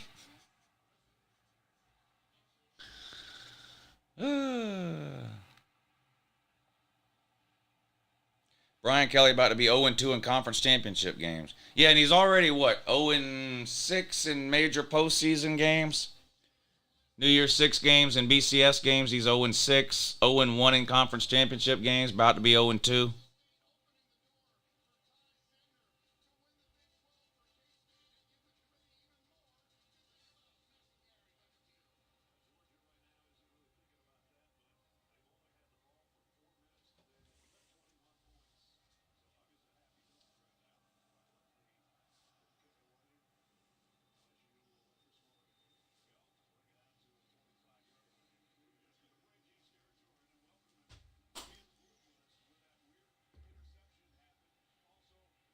Yeah. Good morning. Good morning. So I have some bad news. Oh. Uh-oh. No chicken nachos Why? because they don't have any. What don't they have? I guess the chicken to make the nachos. I don't know. She just said they were out of chicken nachos. Did you show them your Kroger card? No, I didn't. Oh. Are you there now? No, I'm headed there now. Oh. I called it in, and they told me that they didn't have any chicken nachos. What are we gonna do? I don't know. I mean, I told her to go ahead and just put the order in for the fried pickles. Well, that's no good. I mean, I don't have to go pick them up. We can't eat fried pickles for dinner. I understand that. There's nothing else there that's any good. That's the only reason we go there. Everything else is garbage and doo-doo. I'm a little bit perturbed. I knew you would be. Who else has nachos? I wanted nachos now. I know. What other places are down there that have nachos? I mean, I can check. Does Chipotle have nachos? Isn't there a Chipotle down there? Do they sell nachos? They're a Mexicana rendering place. They are. They must have chicken nachos. Okay. You want to try that? If they don't have chicken nachos, just get a large, like whatever they call their supreme nachos, if it's beef or whatever it is. But if they have chicken, do chicken. We'll do that and just fuck the fried pickles. All right. Fuck the fried pickles. All right. All right. Bye. The damn chicken nacho place is out of chicken. I mean, you plan all week what you're gonna eat on fucking game day. Game day comes around, you call your order in, they're out of fucking chicken? What the fuck kind of a restaurant? I'm done with that fucking place. I'm done with that fucking place. Third and 1, LSU didn't get it, so now it's 4th and 2. Sorry about that. That was the Uber lady. She was gone to get fried pickles and chicken nachos from the place I get my chicken nachos from. And they say they're out of fucking chicken nachos. I'm like, well, what are they out of? And she said, I think they said they're out of the chicken for the chicken nachos. Well, they might as well fucking close down because everything else that place sells is garbage. Chicken nachos is the only good thing they have. They might as well shut the doors and lock up and go home for today. Out of chicken nachos. Yeah, Ale House. Carolina Ale House. We're out of fucking nachos. So, and then this don't make, now I don't know why she did this. This is her own fault, why ever she did this. She called and ordered chicken nachos and fried pickles. They told her they were out of chicken nachos, so she still ordered the fried pickles. And I'm like, well, we can't eat fried pickles for dinner. Go cancel the fried pickles. But there's a Chipotle down there. I've never eaten at Chipotle. I just know it's a Mexican type place. So she's going to try there and see if they have chicken nachos.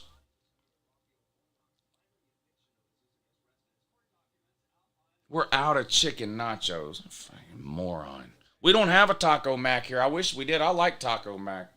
They're all over the place in Atlanta, but we don't have any here. I love Taco Mac.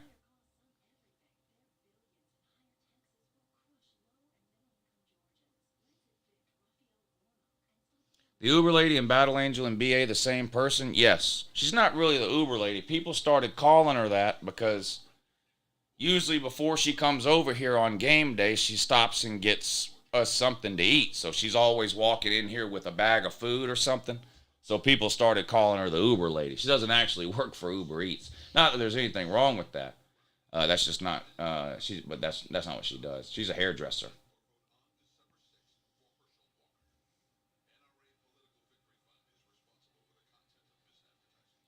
Chipotle doesn't have chicken nachos, they're telling me now.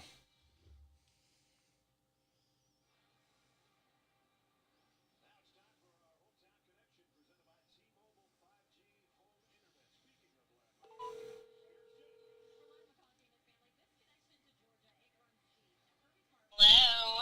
The Mensa students in the comment section are saying Chipotle don't got no damn nachos. They're saying all you're going to get from there is a bag of chips and a plastic cup full of salsa. Like, you know what I mean? You know? Oh, yeah, Yeah, that makes sense. What about So. what else is down there? What about Logan's? They probably don't have no nachos there. What else is down? I'm so fucking mad now. I know. I'm sorry.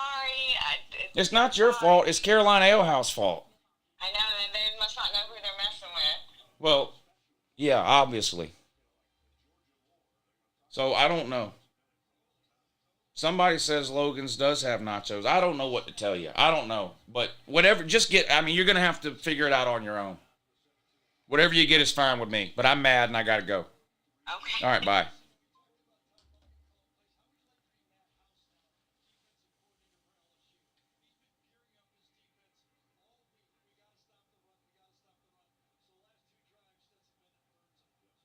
Out of fucking chicken nachos. That Carolina Ale House kissed my fucking ass.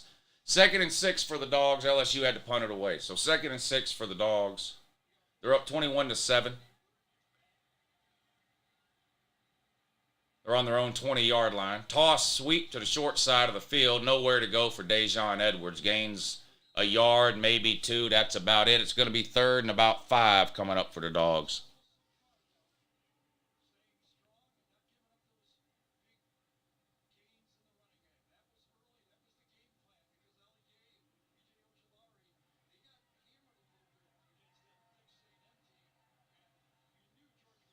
Lou, you need to troll Carolina Ale House in a video. Yeah, I do.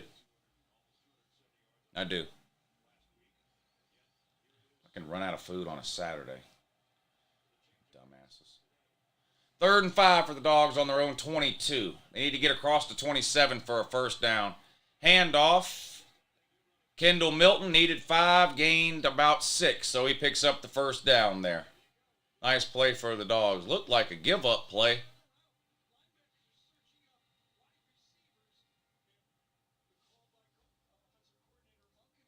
Carolina Ale House on your season is over. That's a good idea. Let's write that down. Carolina Ale House, your season is over. That's a good idea. Thank you for that. Thank you for that. 1st and 10 for the Dogs on the 29 now. Play action pass. Bennett looking to throw. Looks like he wants to go deep. Ends up finding, who is that? Marcus Rosemy-Jack Saint for about 15 yards. Another first down for the Dogs. Georgia cooking through the air right now. A.D. Mitchell coming back anytime soon. Can't find anything. He's playing today. He's playing today. They threw him a pass in the end zone earlier, but he fell down, so couldn't catch it. But he's in the game. He's in the game as a distraction. He's doing the same thing George Pickens did last year in the SEC championship game and then the playoffs. He'll play 5 to 10 plays as a distraction. Maybe they throw him the ball once or twice. Handoff. Kendall Milton has a hole. First down and then some. Picks up about 20 yards, dragging a couple of corn dogs down the field. Kendall Milton with a couple of surprisingly good runs. I haven't been impressed with him this year, but he picks up a couple of good runs here on this drive. In the last couple of plays. 1st and 10 inside the 30. Bennett throws complete to Kendall Milton out of the backfield this time. Nowhere to go. He's going to lose 2 or 3 yards.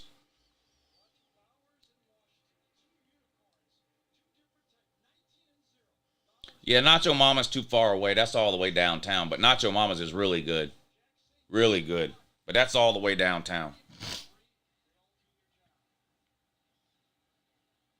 That's a 25-minute drive from here.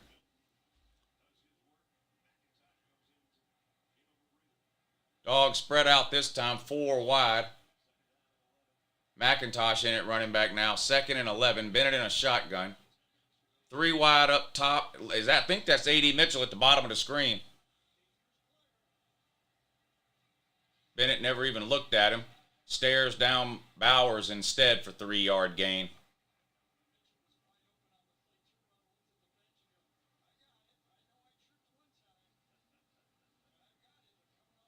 Look, Bennett never even looks at him. Look at him. Look at Bowers the whole time. Boom.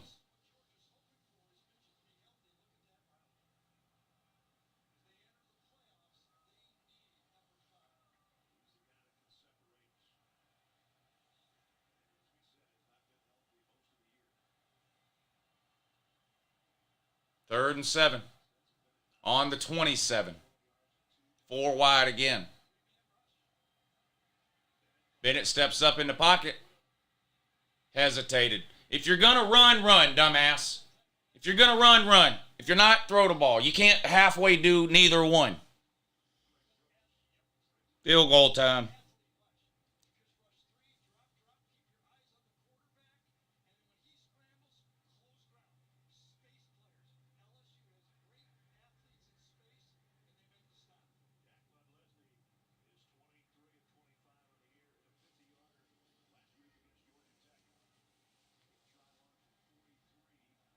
"43-yarder from just inside the right hash."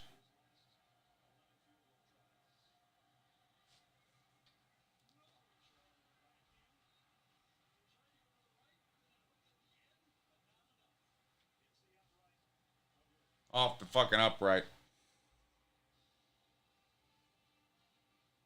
Off the upright.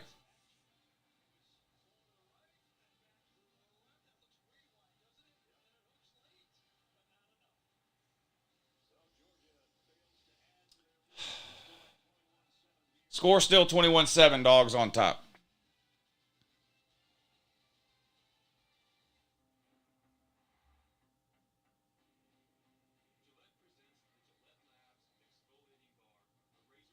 Fucking chicken nachos, man.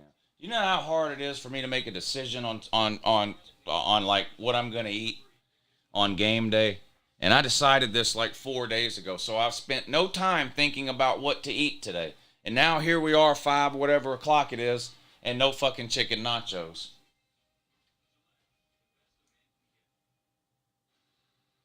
Is it raining? I haven't been outside all day, but I think it might be raining.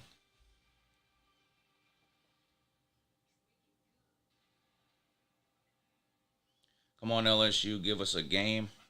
You hush your mouth, Huffer Billy Paul. If you want to watch a good game, Huffer Billy Paul, you're going to have to wait till that North Carolina Clemson game tonight. Leave Georgia alone. I want a stress-free Georgia game today.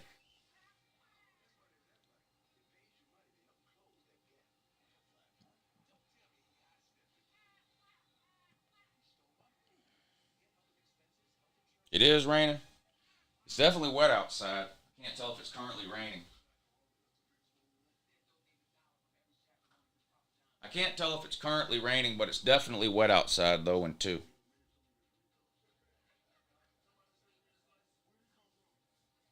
LSU thinking they can come back after half is more delusional than USA fans this morning.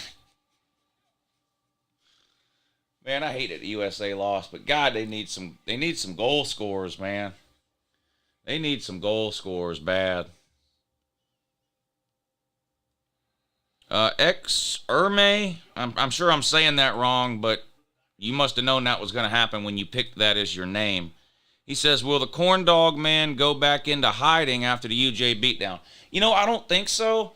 And to LSU fans' credit, they haven't really been that loud and obnoxious this week. I mean, look, if you're saying you think your team is going to win, that's not being loud and obnoxious. That's normal for any fan. And I've seen LSU fans saying they think they can win the game. There's nothing wrong with that. Loud and obnoxious is when you're just acting like a complete moron, like Tennessee fans were doing earlier in the year. But LSU fans, so no, I mean, there's, I don't think they're going to run and hide after losing this game to Georgia. Did he make that catch? Oh. So no, I don't think they'll run and hide. I mean, I don't think they were really expecting to win this game, honestly. Most LSU fans, anyway. Yeah, maybe if they hadn't lost to Texas A&M, they'd be a little more brave this past week. But so they don't really have a reason to run and hide, I don't think. 2nd and 10 now for LSU after that incomplete pass. They're on their own 25. 8 minutes to go in the second quarter. Jaden Daniels back to throw over the middle. Incomplete. I believe that was Kayshawn Booty. Hit by Pop Johnson. Knocked the ball loose. 3rd and 10 coming up for the Corn Dogs. And this is 3rd and 10 is not a good place to be in against this Georgia defense. 3-man front, but they bring a blitz. LSU picks it up. Going deep. Jaden Daniels has a man. Incomplete.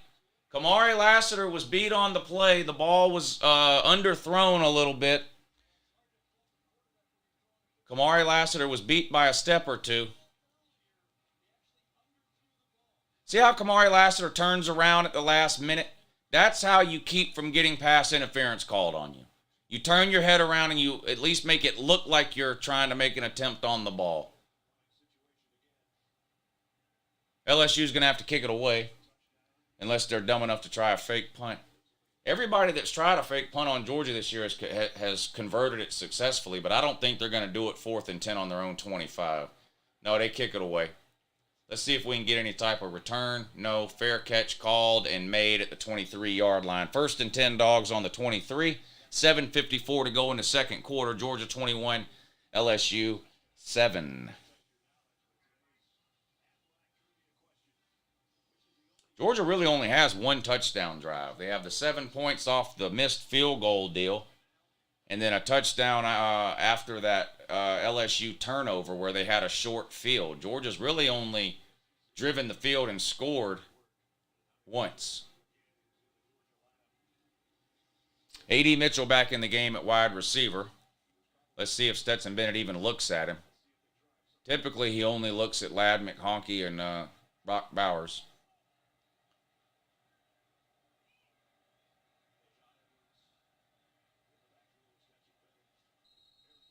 It's a false start or something there. Yeah, false start. That's going to back Georgia up. How did Bama lose to LSU? Well, Bama's not very good.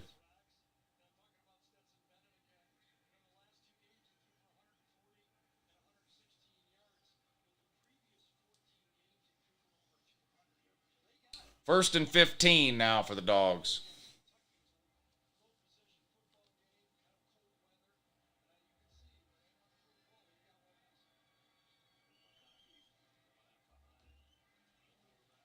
Handoff this time to Dejon Edwards.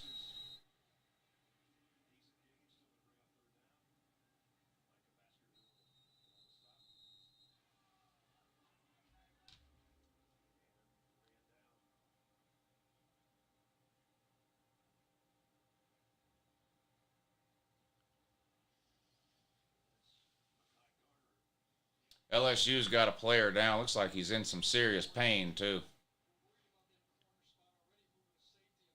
Oh, wow. Just got pancaked by a big offensive lineman.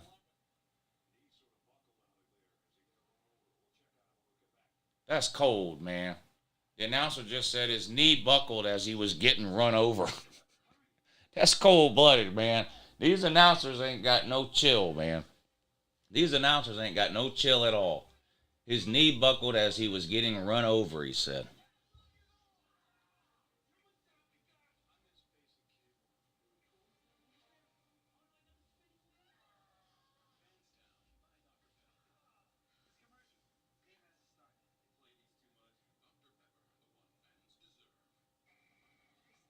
This game's about to be on until 10 o'clock.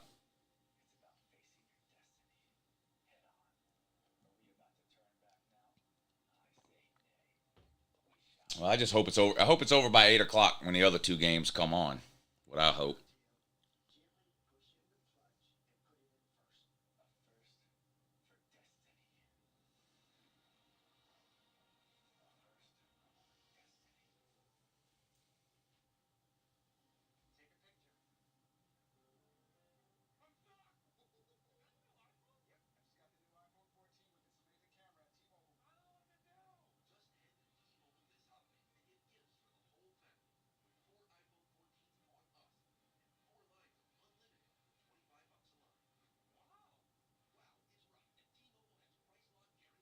Out of chicken nachos.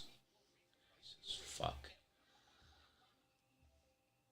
First time actually watching soccer, I like how it was not bombarded with mostly commercials. Yeah, there's no commercials. There's a commercial at halftime in soccer. That's it. Other than that, there's not a single commercial during a 2-hour soccer game other than halftime. That's it. Gary Danielson must snort Adderall.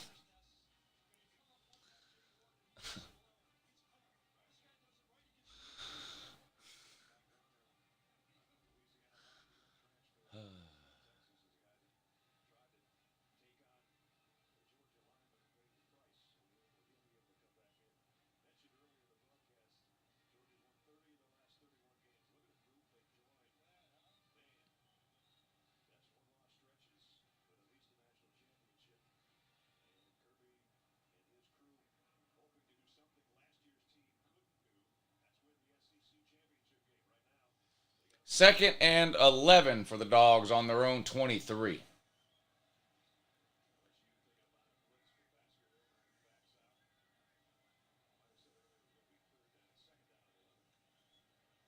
Bennett back to throw.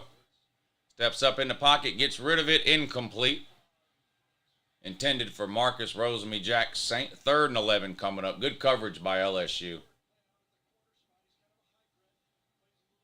There's a flag down. What is this going to be? Hands to the face on LSU? Oh, roughing the passer. We'll take the free yards. I didn't see what happened. In the face. In the face. Oh, yeah, punched him right in the chin in that. Punched him right in the chin in that. 1st and 10 Dogs. Lou, if a place is out of something, always ask for free upgrades. Steak nachos, problem fixed. Yeah, oh, not a bad, I don't think, well, yeah. Yeah. A handoff on 1st and 10. Gains a yard or two. That's about it. LSU got a lot to say. At number 5, Ward. Okay, I'm watching you, buddy. Want to run your fucking mouth? Why don't you do something then? Why don't you do something then? Number 5. What are you, the head corn dog?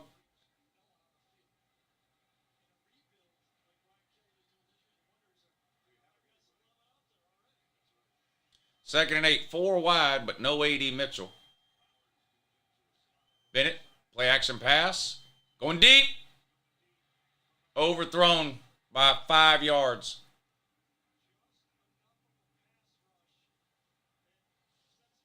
Overthrown by 5 yards. McConkey had a step on him, too. McConkey had him beat.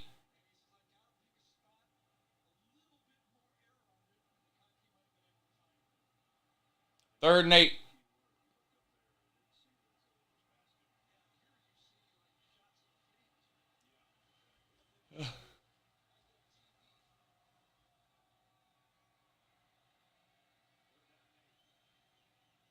Shotgun for Bennett. 3 wide to the top. Rosemy-Jack Saint at the bottom. Back to throw. Gets rid of it. Complete and caught by McConkey at midfield for a 1st down.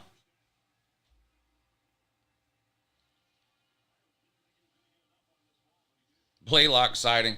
Yeah, well, Blaylock plays a little. They just don't ever throw him the ball anymore because, well, you know why. Back to throw again. Caught again. This time by Blaylock. As soon as I said that, they throw him. Y'all must, oh, that's right. Y'all are a play ahead of me. So you knew that was coming when you said Blaylock sighting. I got to stop looking in the comments. Y'all are ruining it for me.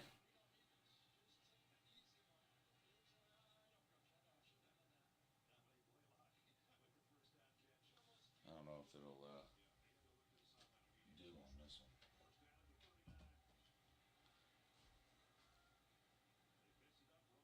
1st and 10 now for the Dogs on the LSU 39. Georgia 21, LSU 7.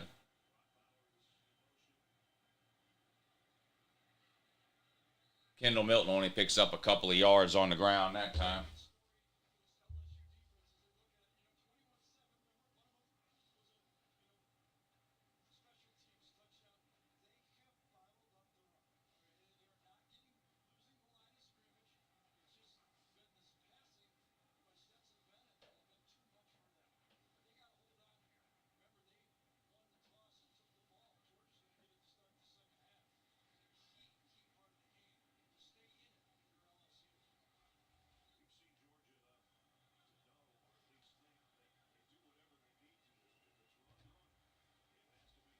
Bennett throws towards the sideline. Incomplete for Marcus Rosemy-Jack Saint. Pretty much threw it out of bounds. That Yipper's on the... Look at him. He's still talking. That number 5. Boy, I hope somebody... This number 5's got a lot of fucking nerve. That number 5's got a lot of fucking nerve. 3rd and 8 coming up for the Dogs.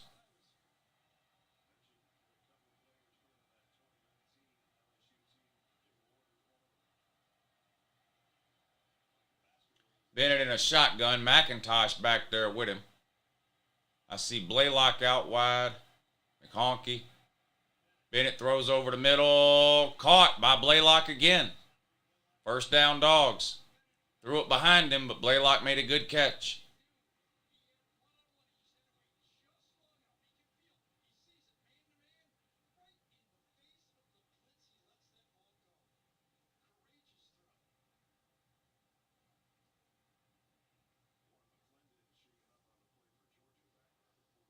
Uh-oh, not Warren McClendon.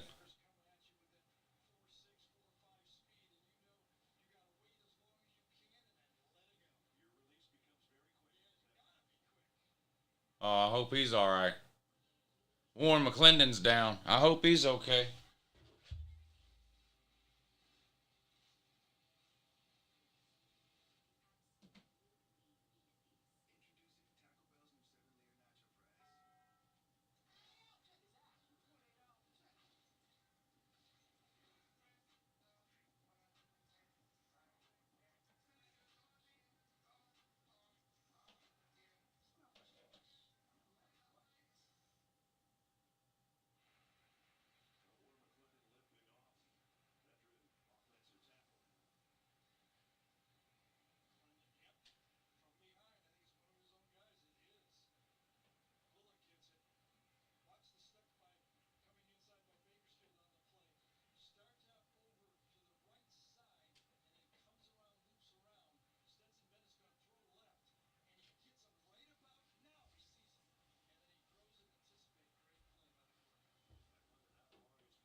First and 10, Dogs. Bennett throws out in the flat, complete to McIntosh. Makes the first man miss, but not the second. Picks up maybe 3 or 4 yards on the play. 2nd down coming up for Georgia. 4 minutes and 20 seconds to go until halftime. Georgia 21, LSU 7. I wanted a double-digit lead at halftime. It's looking good for that right now. Number 5 on the bench, you say? What happened? Oh, he lost his helmet. Okay. Does having number 5 in uniform make you more prone to smack talk? Yeah, that Tennessee guy for number 5 is the worst I've ever seen. And the worse Tennessee is playing, the more shit he talks. It's weird. It's real weird. 2nd and 7 for the Dogs. Shotgun again for Bennett.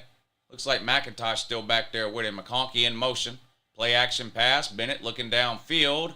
Now throws out to the flat to McConkey behind the line of scrimmage. Not able to make anybody miss. Picks up another couple of yards, but it's going to be 3rd down for the Dogs.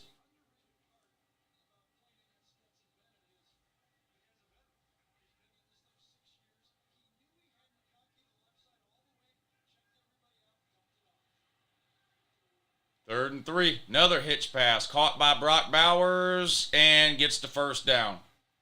1st and 10, Dogs on the 12 or 13 yard line. He's behind the line of scrimmage completions. What's up, Kel? Good to see you in here, buddy. Give you your wrench. Yeah, I hadn't heard much from Harold Perkins. What number is Harold Perkins? Does anybody know? What number is somebody? You in here, Jay Rizzle? What number is Harold Perkins? 1st and 10 for the Dogs on the 14. Caught, nope, dropped. Another pass thrown behind the line of scrimmage. Dropped by Bell that time. He's number 40? Okay. Yeah, I haven't heard his name called, really.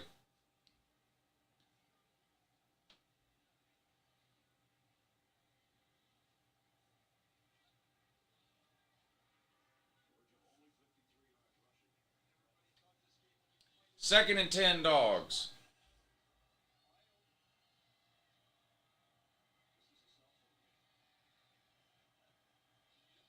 McConkey in motion. Snap. Bennett back to throw. Looking in the end zone. Throws. Touchdown. Darnell! Oh my God, they threw it to Darnell in the red zone. Oh, it's over. Now, Georgia's definitely winning a natty now. If they're going to start actually using Darnell Washington like they're supposed to, I don't know who in the hell thinks they would ever have any chance to beat Georgia. They threw a pass to Darnell in the red zone. I can't fucking believe it. I can't fucking believe it. Darnell is my man's in them. I love Darnell Washington. He might be my favorite player since Rodrigo Blankenship.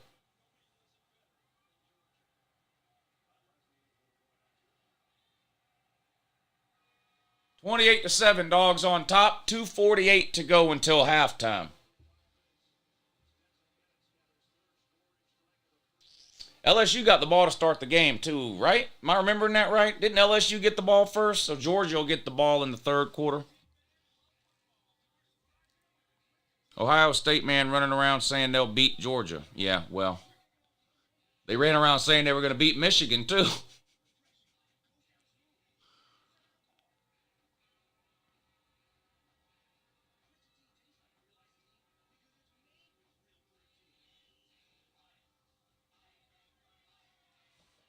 TNT, dynamite.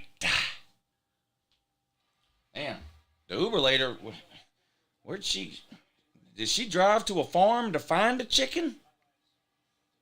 Are you listening, Uber lady? What did you do? Drive to a farm somewhere out in the country and what are you out looking for a live chicken or something?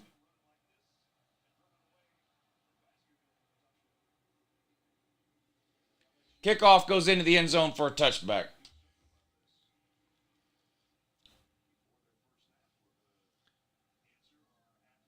But woo, LSU gonna beat Georgia. Yeah, well, not today they ain't. Not today they ain't. 28-7, the good guys are on top right now.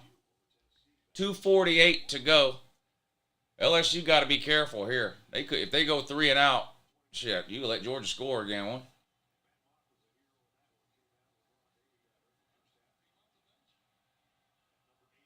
Four wide for the Corn Dog. 1st and 10 on their own 25. They're going to hand this one off, hit in the backfield by Jalen Carter and drop for a 2 or 3 yard loss. 2nd and long coming up for LSU. And they're not going to use any timeouts. Neither is Georgia right now. I'd be curious to see if Georgia uses a timeout if they get LSU to a 3rd down here. Back to throw on 2nd and 11. Under pressure, sacked by Jalen Carter.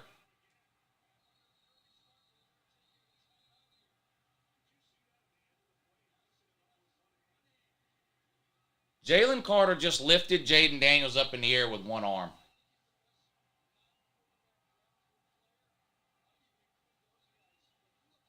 Look at this. Watch this. Watch this at the end. Picks him up with one arm. Wow. Georgia called a timeout.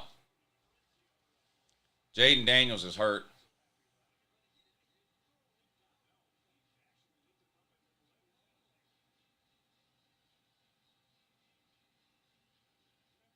Watch this. Hulk mad. Hulk strong.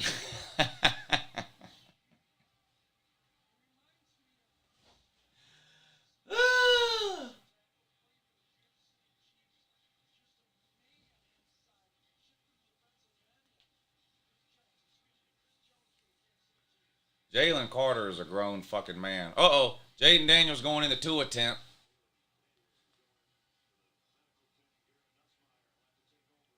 Garrett Nussmeier comes in now.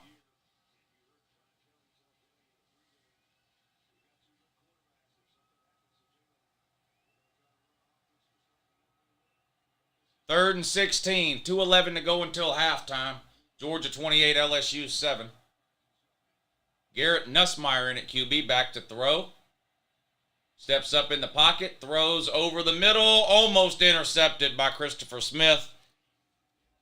Couldn't pick it up off his shoelaces. 4th and 16. LSU's going to punt. Georgia's going to get the ball back with a couple of minutes to go. Georgia could easily score again here. Georgia has not been the best this year in terms of 2-minute drills and things like that. We'll see how they handle this one.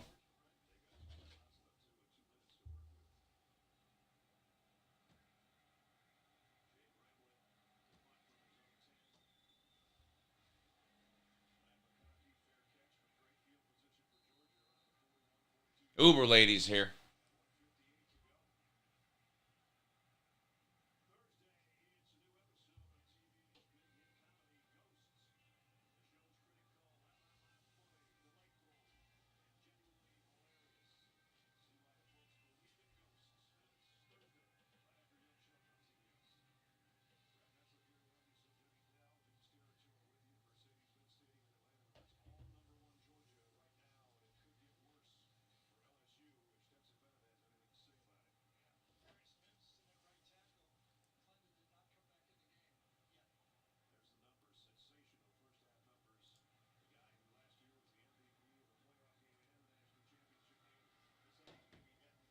Pass complete in the on Kearis Jackson down the sideline. Sorry, it's one of those hitch passes behind the line. Kearis Jackson got past the first man up the sideline, picks up about 20 or 25 yards. First down, Dogs, and they're in business. They're going to look to score again here before half.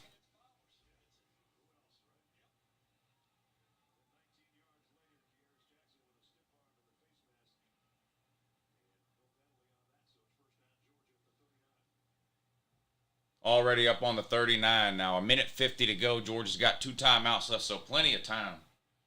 Plenty of time.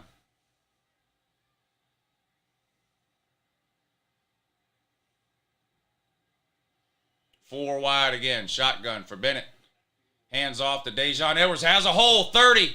25. Tackled at the 24. Another first down for the Dogs in the red zone. Let's go. Let's go. Let's go. Let's go. Feels good to be SEC champs. Feels good to be SEC champs.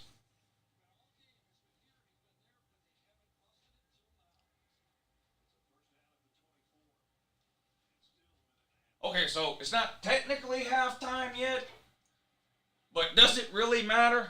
Congratulations to Georgia on winning the 2022 SEC national title. Here's my man Ladd McConkey inside the 5, pushed out at the 1.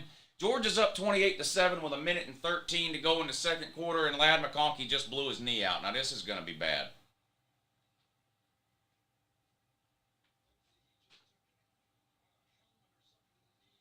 Ladd, well, he's up and walking around now, so let's not jump to conclusions. But anyway, maybe he just took a helmet to the knee. Anyway, Georgia's up 28-7. Not even halftime. About a minute to go until halftime. Georgia's about to score here. That'll make it 35-7.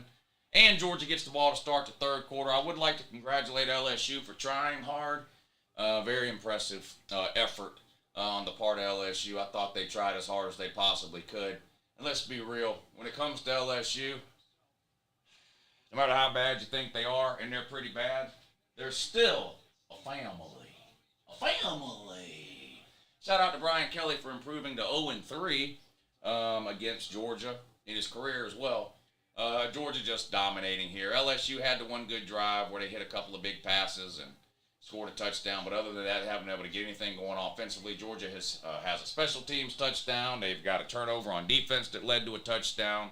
A couple of long touchdown drives. Stetson Bennett has lit them up through the air.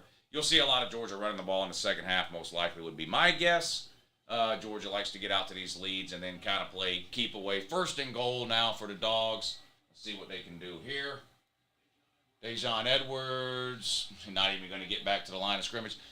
Georgia still sucks at that. So if you're looking to make fun of something about Georgia today, looks like that's what it's going to have to be, because you're not going to be able to say anything to me about Georgia losing this game. They're absolutely humiliating the Corn Dogs from LSU.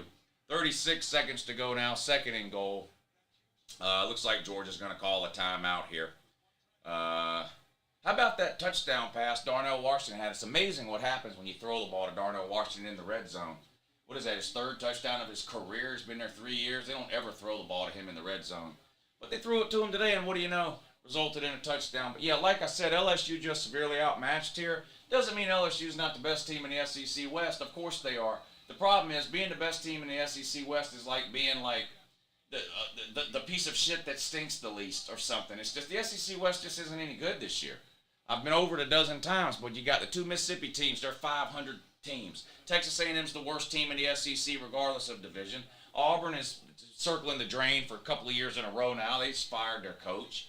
What else? Arkansas underachieved, another 500 team. Alabama can't beat Tennessee or this terrible LSU team and should probably be 7-5. Three of their wins have come against bad teams on the last play of the game. Texas A&M, and go on and on. So, yeah, LSU's the best team in the West, but, I mean, it's like being the world's tallest midget.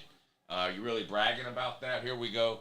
2nd and goal now for the Dogs. We'll see if they can get in. Bennett rolls out, throws into the end zone. That's too easy.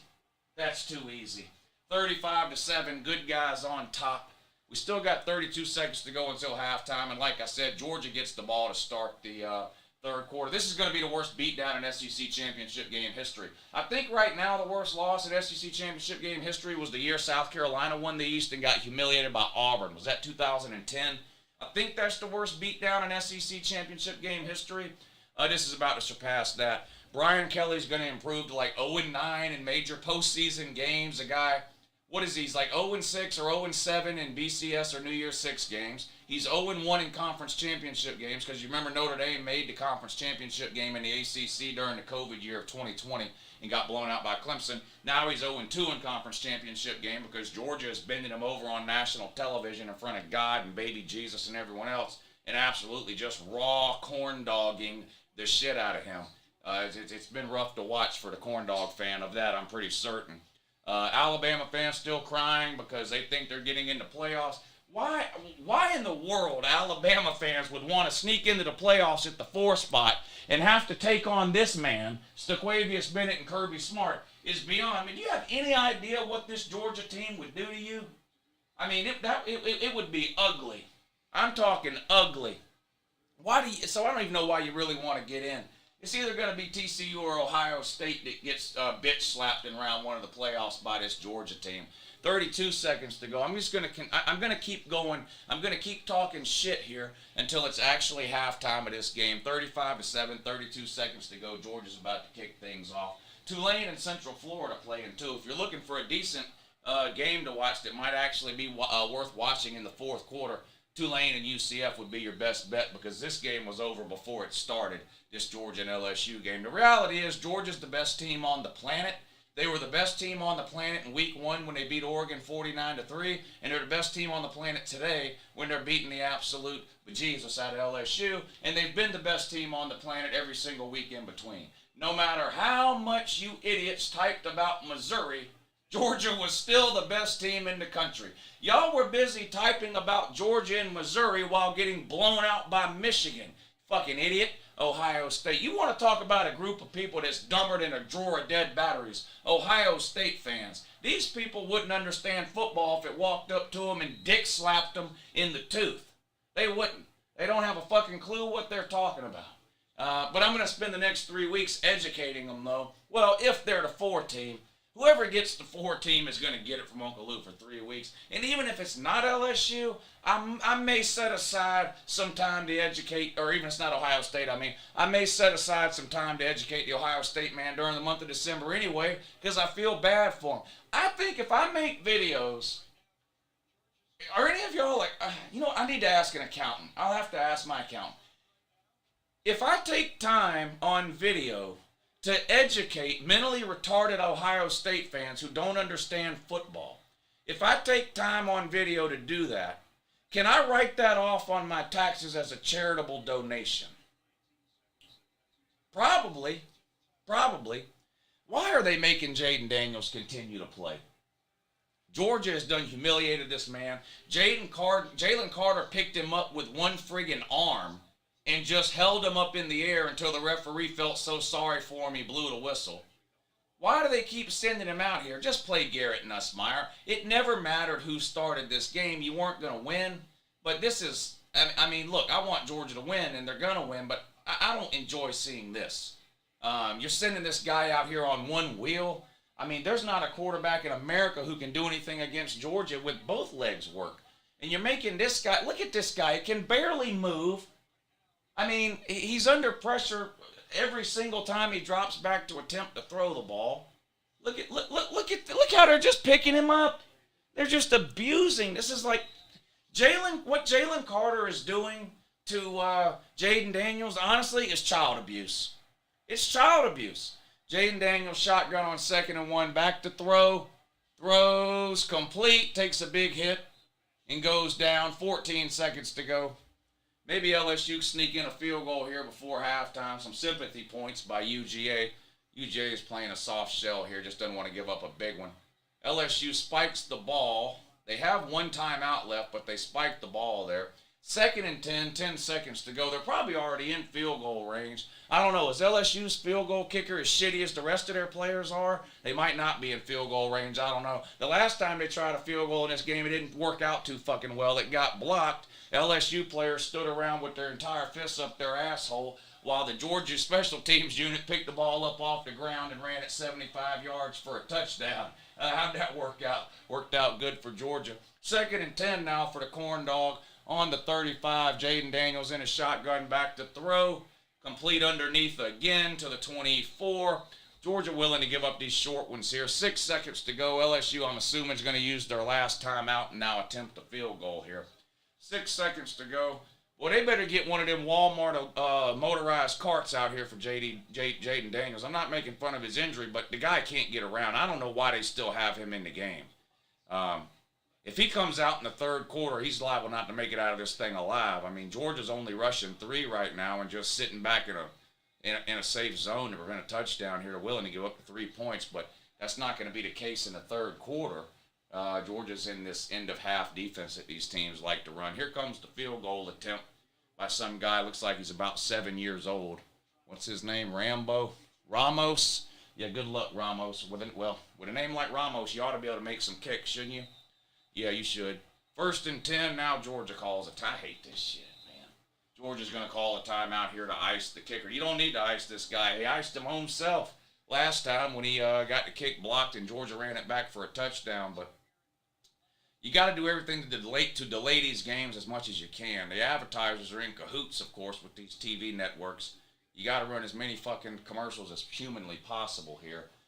Never mind the fact that soccer is the most watched sport in the world, and there's no commercials in that. But I'm not going to start talking about soccer because y'all get triggered.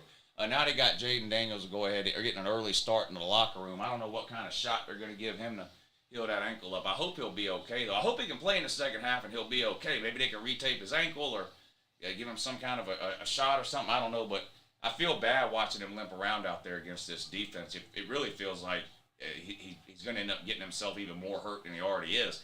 They put Garrett Nussmeier in for a while, but now Jaden Daniels back in. It's a field goal attempt. Kick is up. Somehow that one didn't get blocked, and it's good. Halftime, Georgia 35, LSU 10. Georgia wins the SEC title for 2022. Congratulations for LSU for coming in second, a very distant second. And like I said, I am proud of y'all for trying super hard. Have a great day. All right, everybody. I'm going to take about a 10-minute break and get this video uploaded. Most of y'all know this already. For those of you that are new, though, I'm going to leave the stream up. It's just I take about a 10-minute break during halftime. But I'll be right back in here and back on by the start of the third quarter.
Yep.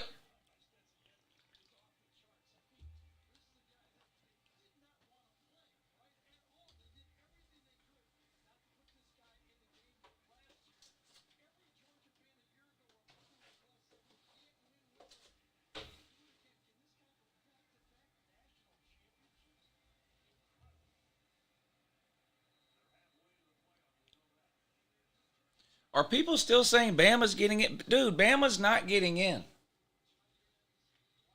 Let it go. Ooh, big hit on that kick return. Tackled at the 20. Dejon Edwards took a big hit.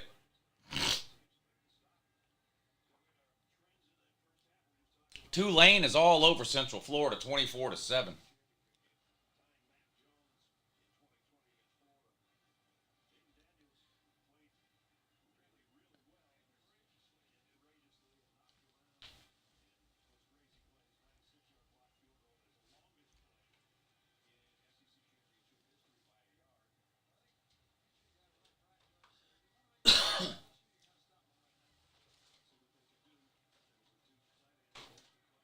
All right, here we go. 1st and 10 dogs on the 20. They're going to hand this one off.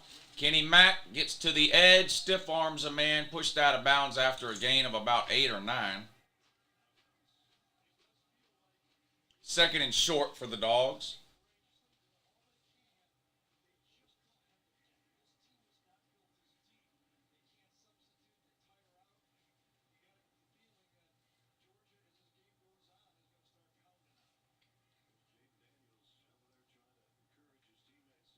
Stetson Bennett in a shotgun. Kenny Mack stays in at running back. I see Big Darnell in the game. I think that's Brock Bowers over there next to him. Marcus Rosemy St. Jack. Toss sweep to Kenny Mack. Picks up about 10 yards out to the 38, 39-yard line. 1st down dogs. Georgia on a roll here. Georgia on a roll.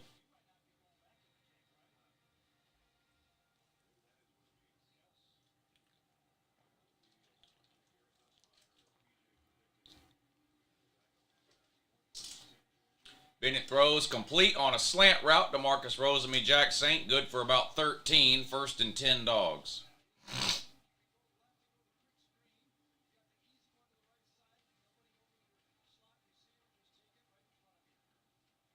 At midfield, play action pass. Bennett back to throw. There's a flag down. Bennett hit as he throws, and that might be intercepted.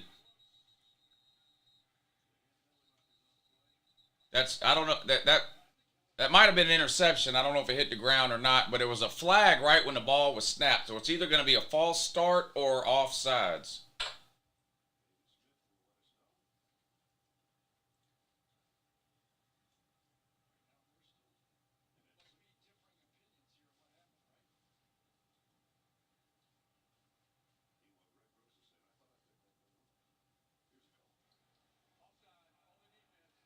Offsides on LSU, so play doesn't count. Even if he picked it off, wouldn't have counted. A free 5 yards for Georgia there.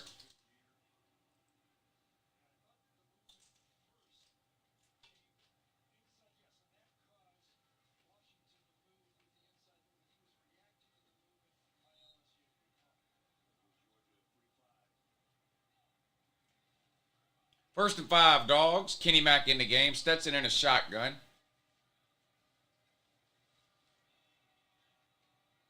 They're going to hand it to him right up the gut. He fumbles, picks it back up, and is tackled behind the line. He literally just dropped the ball. I don't even think anybody touched him. He just dropped it. Oh, no, it was knocked out by that number 40. Okay. Lucky to pick that one back up. Ends up with a loss of 2. 2nd and 7. 2nd and 7 for the dogs. Kendall Milton comes in the game now to replace Kenny Mack. Bennett in a shotgun. A.D. Mitchell at the bottom of the screen. Is he going to get a reception? Caught on a little flare pass. Who is that number 11? I don't even know who that is. Is that Arian Smith? An Arian Smith sighting? Wow. Nice open field tackle there by number 15 on LSU. Arian Smith, not easy to bring down in the open field. Good play by that number 15. Ryan is his name. Good for a first down for the Dogs, though. Milton stays in the game at running back. 1st and 10, Georgia on the LSU 40. Bennett in a shotgun. Gets the snap. He's going to hand it off to Milton. Breaks a couple of tackles up the gut. Hard running by Milton on that one. Picks up about 5 yards. Should have been stopped after a gain of 1 or 2. Kept his legs moving, though. Moved to pile, falls forward. 2nd and 5 coming up now for the Dogs. You got to hold your breath when Arian Smith gets tackled. Yeah.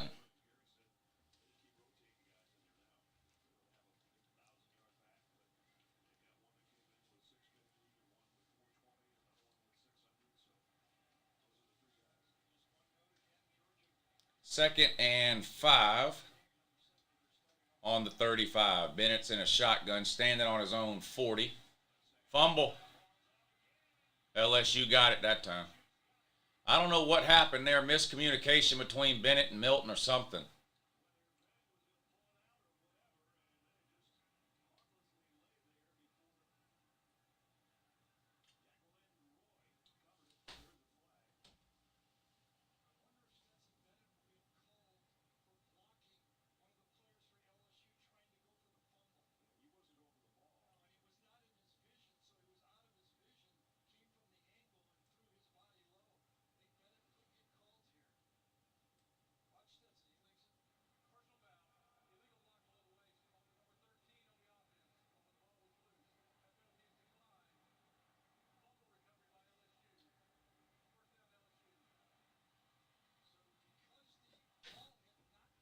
Two fumbles in 3 plays.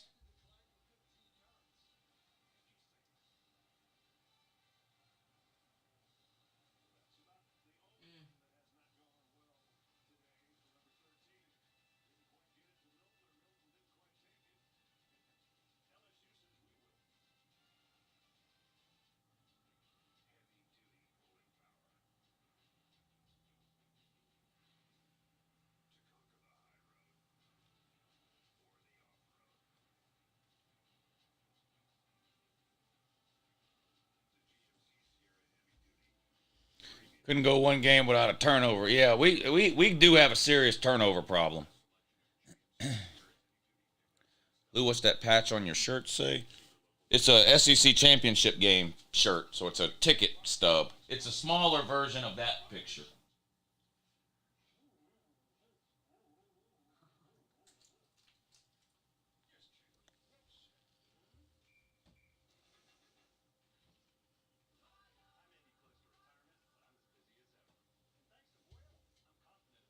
LSU fans need to change the channel to Nickelodeon or something. We don't deserve this. Nickelodeon. Georgia's level of play is going to increase dramatically when Stetson leaves. What's that running back for Georgia, number 22? That's Branson Robinson. He's a true freshman. Branson Robinson.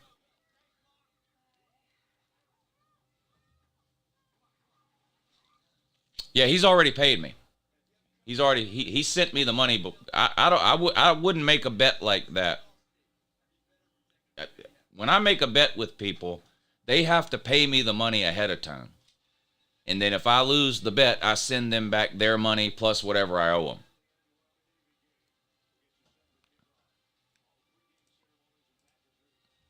Because I don't, you make a bet with somebody on the internet and they lose, then they just disappear and you never see them again. So if somebody really wants to bet, they send me the money ahead of time. And I hold the money, and then whoever wins or lose, if I win, I just keep their money. If I lose, I send them back their money plus whatever I owe them, in this case, $1,000. I don't know who that is, Joe. Who is that? They're like home improvement. Joanna and Chip, I think Chip is her husband. Home Improvement? Yeah. With Tim Allen? Huh? With Tim Allen? No, they have like a home improvement show or something. Oh, yeah, I don't know who that is. She is Korean. Garrett Nussmeier in at quarterback for LSU. Jaden Daniels out with the ankle injury. Sits in the pocket all day to throw. Complete downfield. Out of bounds, Kayshawn Booty. Boy, he had all day in the pocket. I mean, the secondary can't cover people that long. That's ridiculous. You can't give a quarterback 6, 7, 8 seconds in the pocket. That's just insane.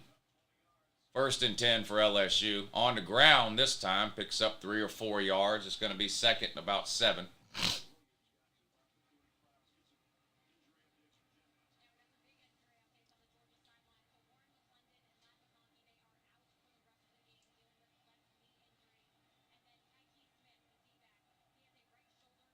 Warren McClendon and Ladd McConkey are out for the rest of the game with knee injuries. It's not good.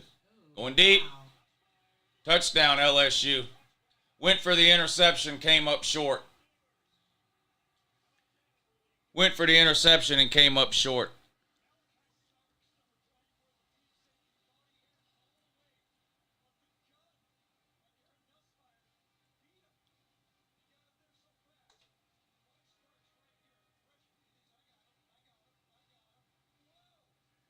Yeah, Malachi Starks misjudged that. Yeah, that's on Malachi Starks there.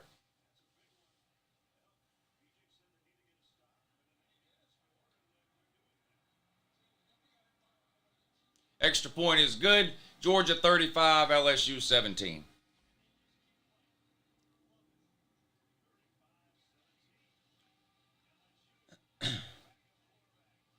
Ringo stays getting burnt. Well, that wasn't really on Ringo. He had help over the top. Ringo had underneath coverage on that one. That's on Malachi Starks.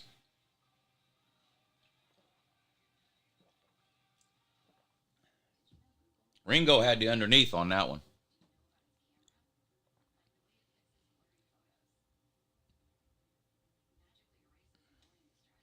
I hope this isn't another Florida situation. I'm not sure what that means. Oh, you mean when they outscored us in the 3rd quarter?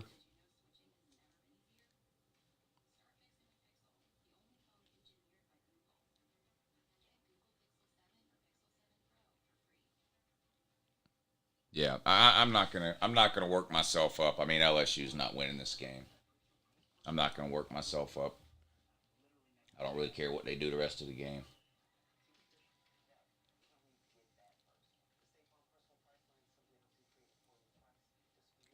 Hey, what's up, Tyler? Lou, what does that say? Lou, you and BA are glowing. Are y'all having a baby? No. No. No. This might be 2021 2.0 plus.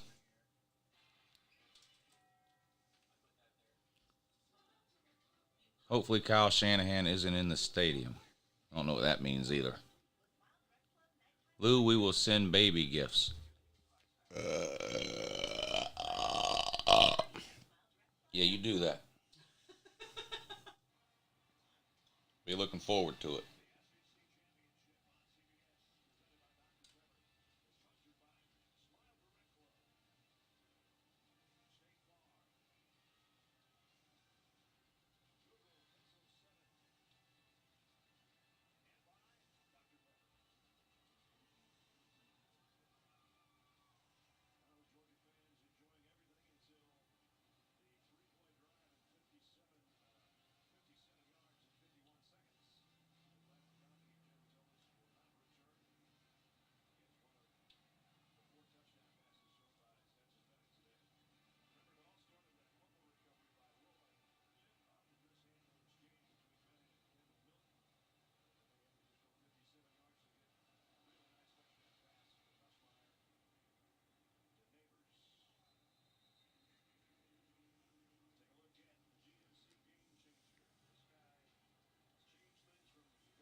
Yeah, McConkey and McClendon out for the game. Hopefully it's not an ACL or something because, you know, that's the case. They're done for the playoffs too.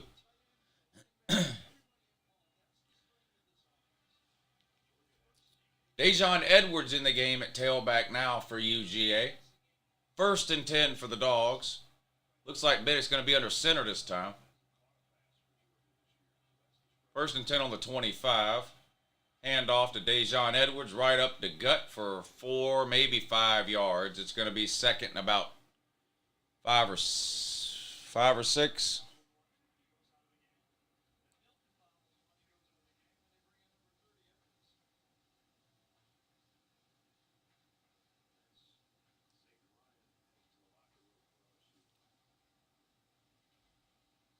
Second and 6, they're going to call it, on the 29.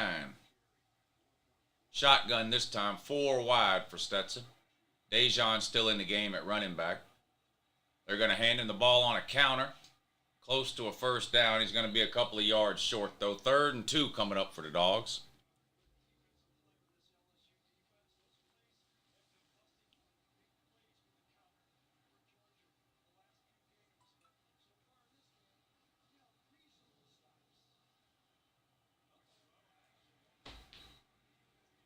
Bennett throws it in the dirt. 3 and out. Bennett threw it in the goddamn dirt on a hitch pass. The easiest fucking pass you can possibly throw. And he throws it right into the ground. I mean, not even anywhere close.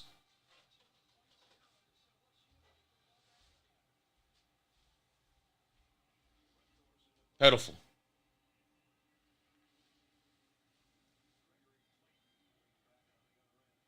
Thorson in to punt it away.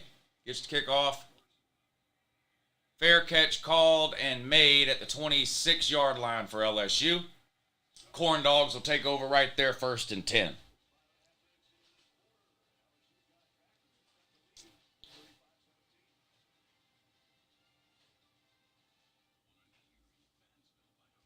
I don't believe in running the clock out for the entire second half. I think it's retarded.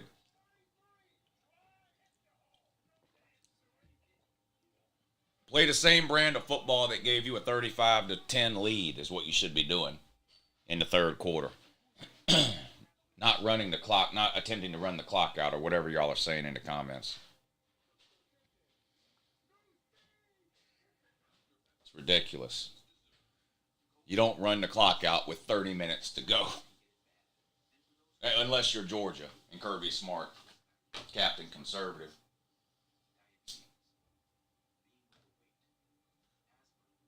Oh no. Ladd McConkey hurt his knee. We better run the ball the rest of the game.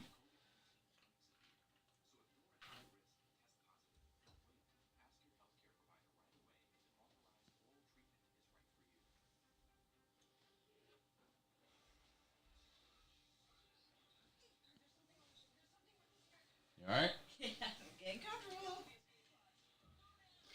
You got an ashtray over there? Make sure you use it. What is that supposed to mean? Wasn't for me. I had one yesterday. I know I did sit in here, and I had one right here yesterday.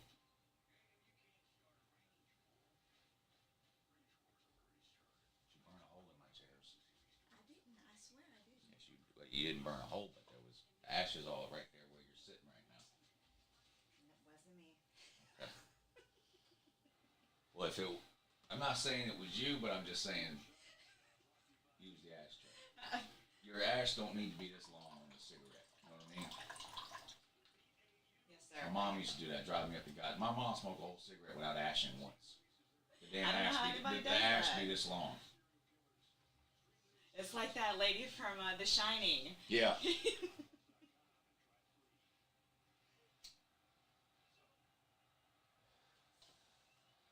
All right, 1st and 10 Corn Dogs on the 26-27 yard line. Georgia 35, LSU 17. 3 wide receivers for LSU.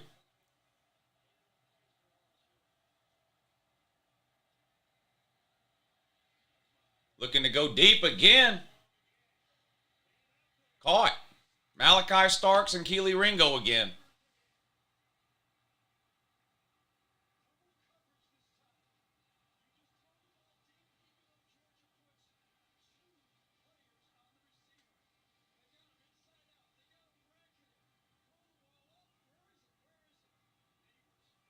That's pitiful. That's sad. 1st and 10, LSU on the 14. Into the end zone. Incomplete that time. Keely Ringo with the coverage. 2nd and 10.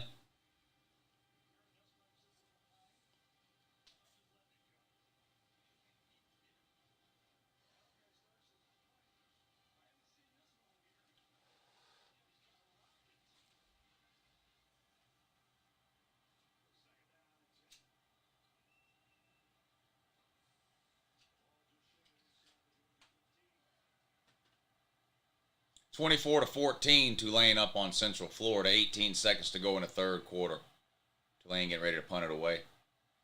2nd and 10 for LSU on the 14. 4 wide. Nussmeier back to throw. Batted down, or not batted down, but deflected at the line of scrimmage. Incomplete. 3rd and 10 coming up now. Better start getting some pressure on this guy. The whole letting him sit in the pocket for an hour thing hadn't been working out.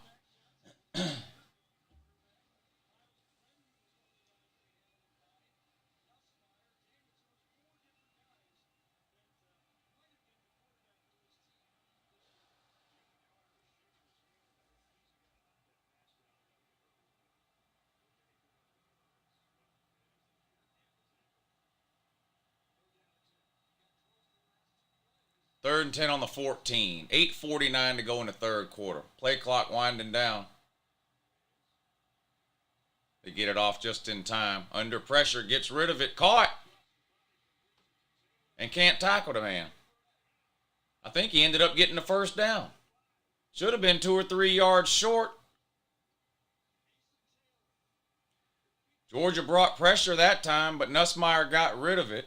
He was hit 2 or 3 yards short of the first down, but who is this? Christopher Smith threw him forward for a first down. That don't make... No, they're going to say it was short. 4th and 1. You know they're going to pick this up. That looked like a first down to me. Christopher Smith threw him forward for a first down.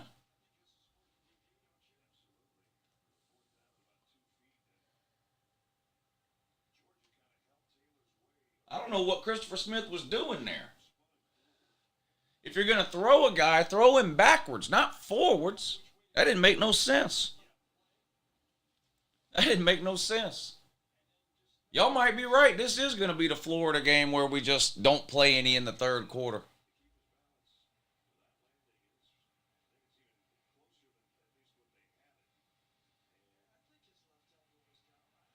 I think he's going to be a little short.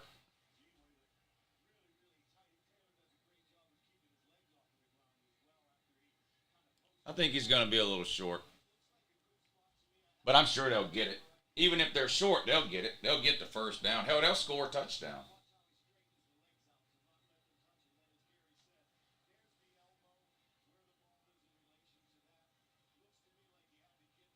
Yeah, he's about a half a yard short, I think. That's what it looks like to me on the replay anyway.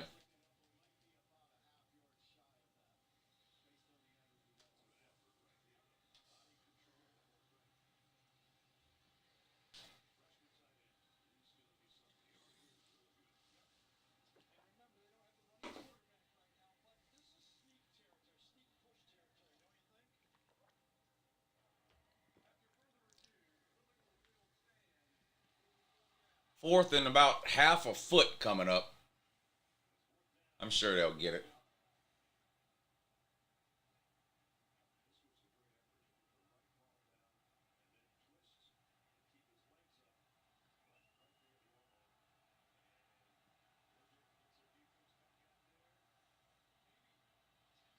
Fourth and inches.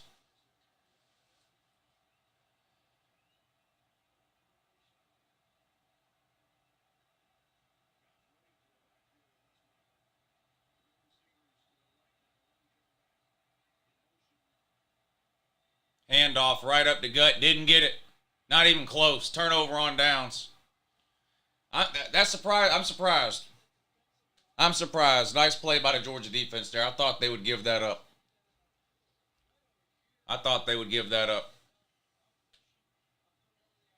Did you see what Jalen Carter did to that offensive guard, number 50? Look what Jalen Carter does to that offensive lineman. Jesus Christ. I mean, that offensive lineman for LSU, that right guard's got to weigh, what, 320 pounds? Jalen pushed him 3 yards into the backfield like he was a rag doll.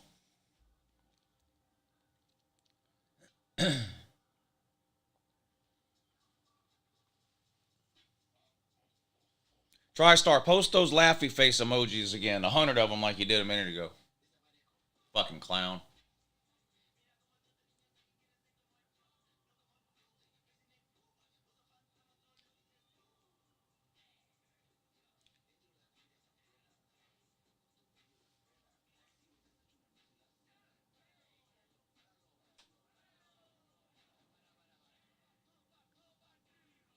Thankfully, Ohio State has no offensive line. If you kick the field goal, you're down 15. Hunter says, I want 7 right here. I'll settle for a first down. We haven't got a first down in the second half. Settle for that.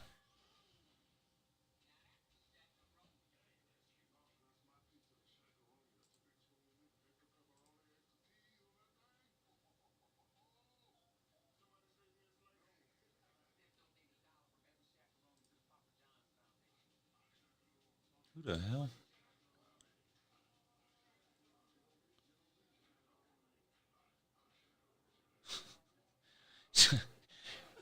God damn, Jay. You see what he said? Yeah. Thank you, Jay. Boy, you sure are good people, Jay. Jay just sent me $7.50 on PayPal for mine and Battle Angel's first set of diapers. Boy, thank you, Jay. Diapers must have gone down in cost since the last time I bought them, though, if they're only $7.50, Jay.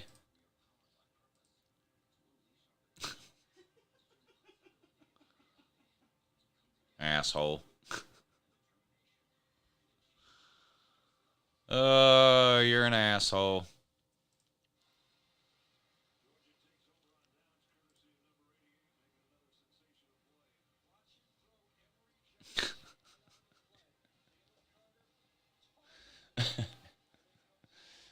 Thank you, Jay.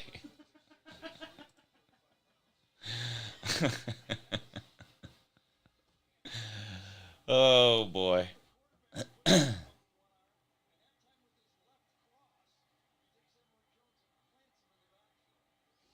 First and 10 for the Dogs on the 5-yard line. Bennett in a shotgun. Kenny Mack in the game. They're going to hand it to him. Jump cut in the backfield. Drives forward up to around the 10-yard line. So picks up 4 or 5 yards there to be second and about 5.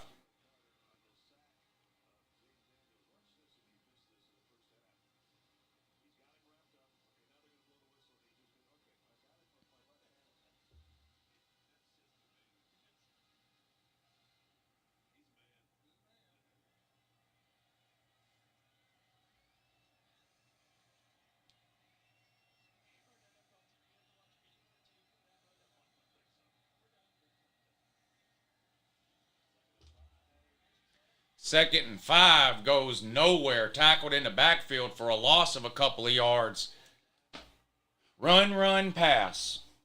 Run, pass. And don't you know the pass is probably going to be behind the line of scrimmage. Third and long. It's cross your fingers time here with Stetson. He's done turned back into Stetson in the second half. I'm still waiting to see Staquavius.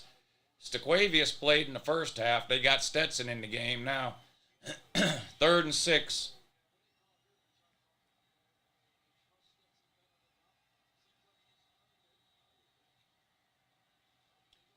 Caught behind the line of scrimmage. Good for a first down and then some. Gained about 15, 20 yards. But yeah, hitch pass behind the line of scrimmage. We're back to the don't allow anybody to throw the ball down the field routine that we've been doing for the last month.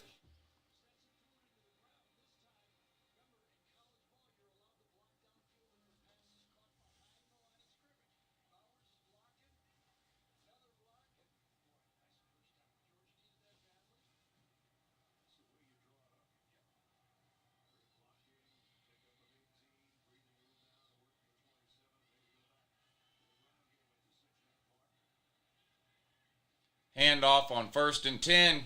Kendall Milton running into folks. Picks up about 6 or 7 yards.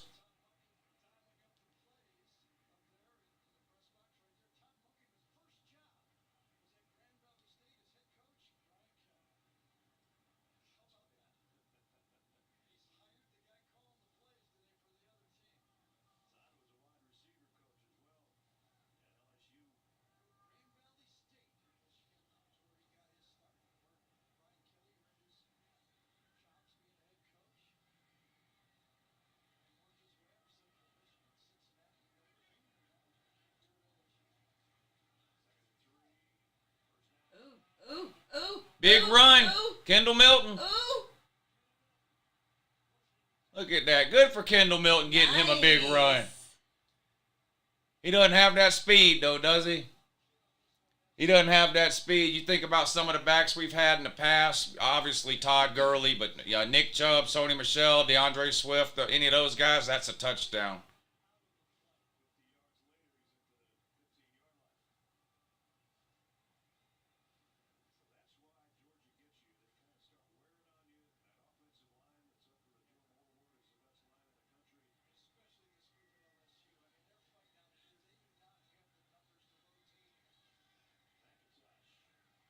McIntosh up the gut for a couple of yards on 1st and 10. 2nd and about 8 coming up now for the Dogs. Still up 35-17. 4.5 minutes to go in the third quarter.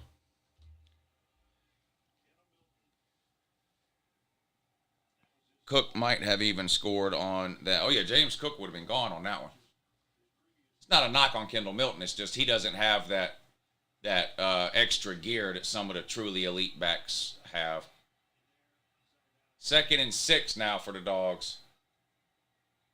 Bennett in a shotgun, moves McIntosh to the other side, hands him the ball, right up the middle. 1st down, Georgia. Pushing the pile forward all the way down to the 2 or the 3 yard line. All the way down to the 2 or the 3.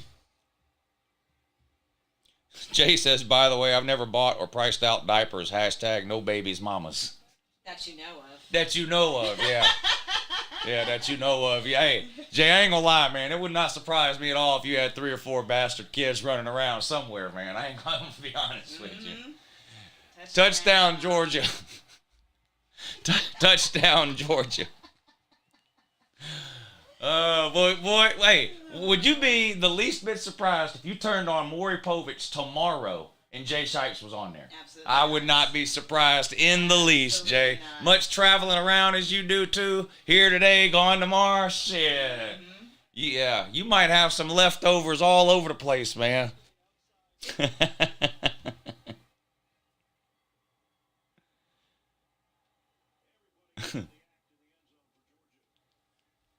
41-17, extra point on deck. Snap, hold, kick is good. Georgia 42, LSU 17. At 19, I found out I can't have kids. Been dumping off full clips ever since. Damn, I knew you were missing a toe. I didn't know you was missing your nuts too, buddy. That's a damn shame, Jay. I'm sorry to hear that, man. I'm for real. It's kind of funny that you're missing a toe, but that's sad that you're missing your nuts too, man. I hate to hear that, buddy. I hate to hear that, man. I love you, Jay. Look, I love you, Jay. They could have just told you that, though, too, you know? I mean.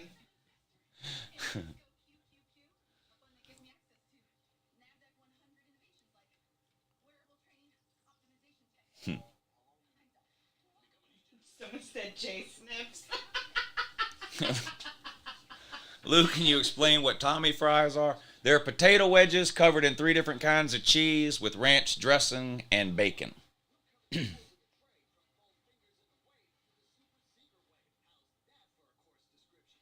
Don't feel bad, Jay. After my second kid was born, I counted his fingers and toes and immediately called up the urologist and made an appointment to have myself fixed. Yeah, that ship has sailed for me, too, after my third, so.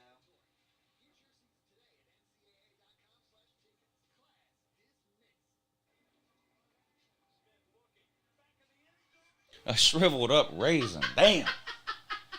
Damn, Jay. Oh, my God.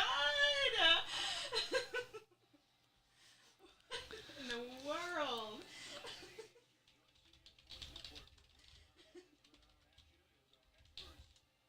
Oh, man.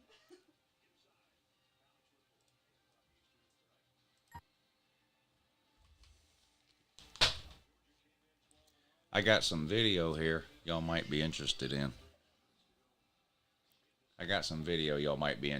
Here while we're waiting on this kick. Well, here's the kickoff. Georgia kicked the ball out of bounds. That might be the worst kickoff I've ever seen. I've got some video here. of Jay Shipe's testicles. Y'all want to see it? I have video of what Jay Shipe's testicles look like. Here we go. Come on, guys. Let's harmonize. I've been hearing it on the radio. Rudy, you did it! Well, hey, oh, sure. I mean, love you guys. Ooh, I bet you wondering how I knew Look at Jay's nuts up there on stage. hands to make me blue. But some other guy that you knew before.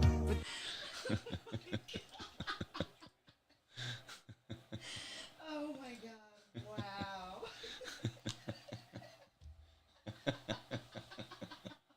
This might be the best Patreon stream of all time. George is winning the SEC title, and we're having a hell of a time.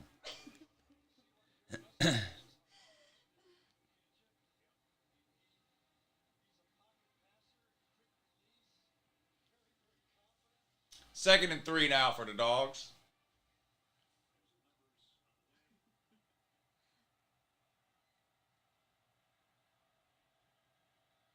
LSU hands it off, picks up the first down. Huge play right up the middle. All the way down to the 10-yard line. That's that Williams again. Right up the gut.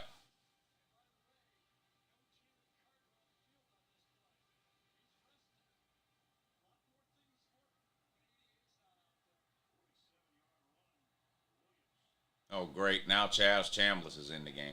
Y'all notice Michael Williams hasn't been in the game since he made that tackle in the first quarter? But here comes Chaz Chambliss.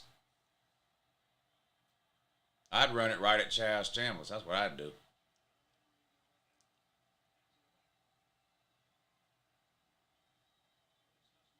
Into the end zone. Incomplete. Pass interference on Ringo. Automatic first down.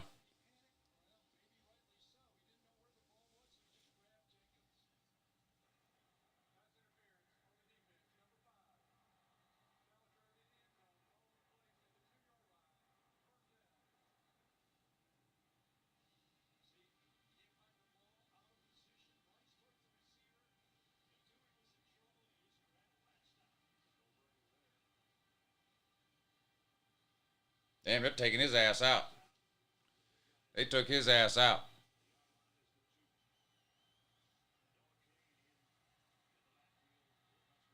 First and goal from the 2. That looked like a false start or something. Might have picked up a yard, but man, it looked like half the LSU line jumped early.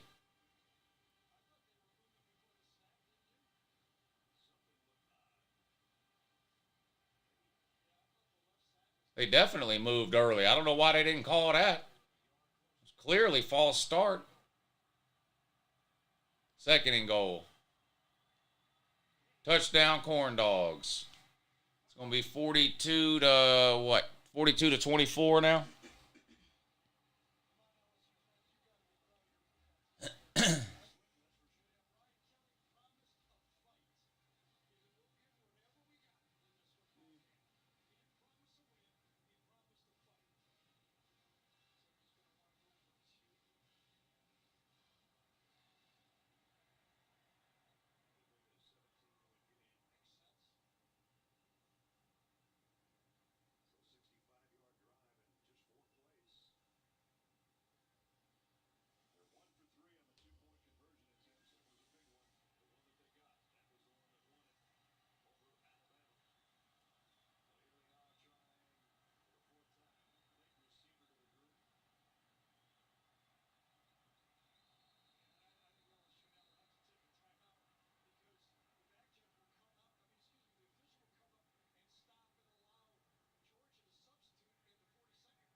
Looks like they're going for 2.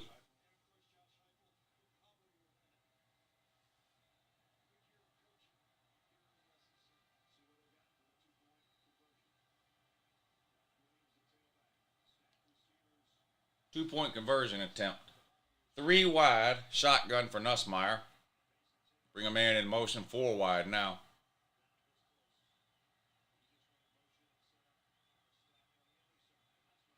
Into the end zone, incomplete, over the head of the receiver. So 42-23 now the score. Georgia on top. 1:46 to go in the third. Lou, I missed what you ended up having for dinner. We ended up doing chicken nachos and fried pickles from Twin Peaks. And the lady said it was lingerie day there. Is that what you said? I mean, for the most part. Yeah, it was lingerie day at Twin Peaks, too. Panties, looks like. I told her I would have went and picked it up. If I'd have known that's where she was going. Just to save her a trip, you know. I'm a gentleman. Oh, yes, you are.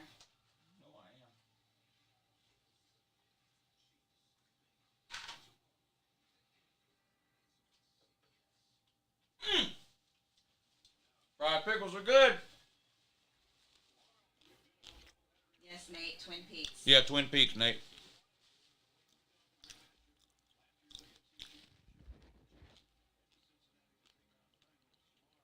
Saw an Ohio State man sitting at the bar, too, while I was waiting on the food. Ohio State man sitting at the bar. Sitting at the bar. He knows he's getting his ass beaten him. 3 weeks, 4 weeks. He looked pretty sad, so.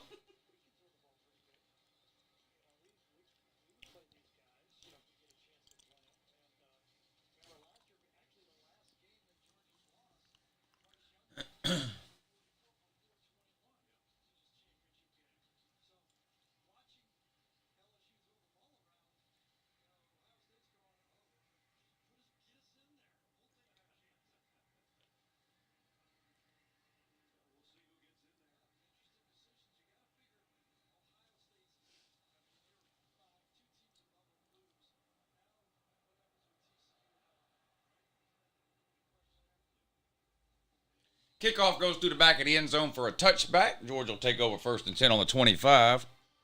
Homemade cornbread in a cast iron skillet. That sounds good. You know, I haven't had cornbread in a long, long time. Really? It's easy to make. I don't have a pan. A muffin pan. I should get one when I go get my new baking pan.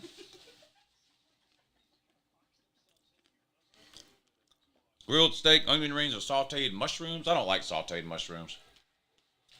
Kenny Mack with a carry. Picks up 2 or 3 yards out to about the 28. 2nd and 7 coming up for the Dogs.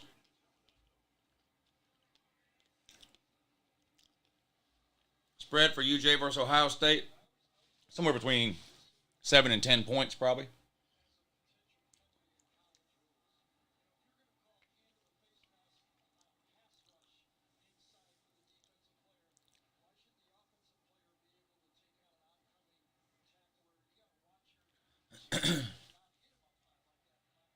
Dominic Blaylock in the game. Bennett back to throw over the middle. Caught by Brock Bowers. What a catch. That was nice.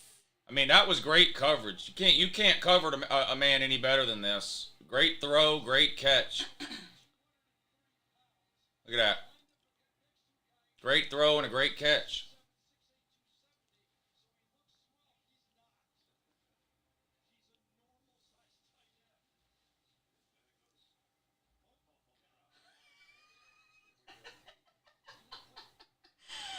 Wow.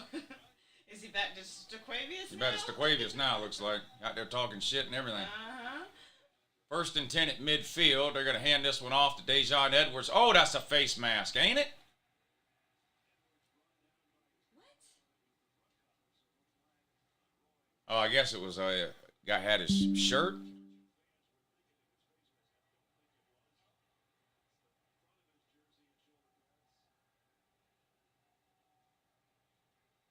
I guess you can horse collar people from the front, but not from the back, is the rule.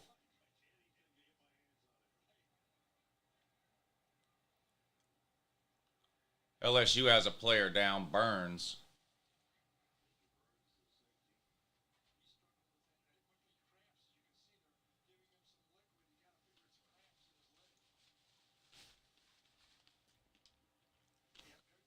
Cheese fries, a cheeseburger, and a strawberry shake. Sounds good except for the strawberry shake.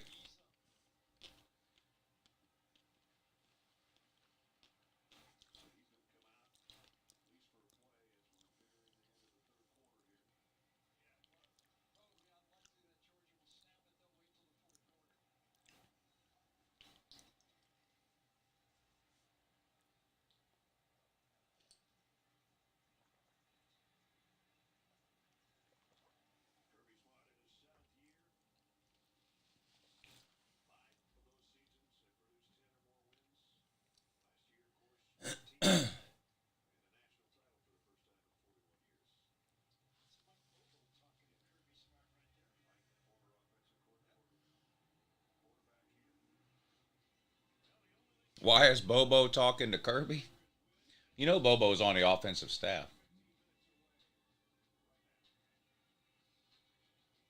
Dean League eats Zaxby's. I don't like Zaxby's.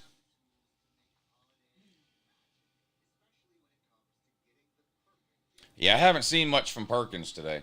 I haven't seen much from Perkins at all today.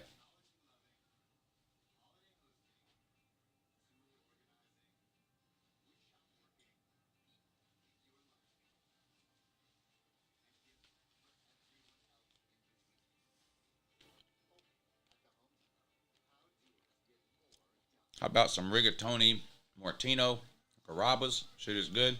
I don't like Italian food. What? I don't. I know you don't. Why is that funny? I don't like Italian food. You don't like Zaxby's, you don't like Italian food. I quit eating Italian food when I was like 8 years old. Spaghetti. Once I grew out of SpaghettiOs, that was it. I'm not saying there's anything wrong with it. I just don't like it.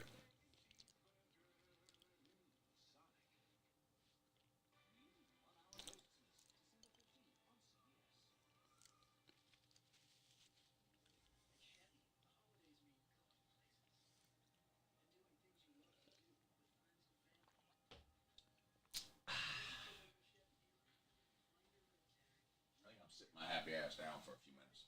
Y'all don't mind if I sit down for a few minutes, do you? I don't think that you do.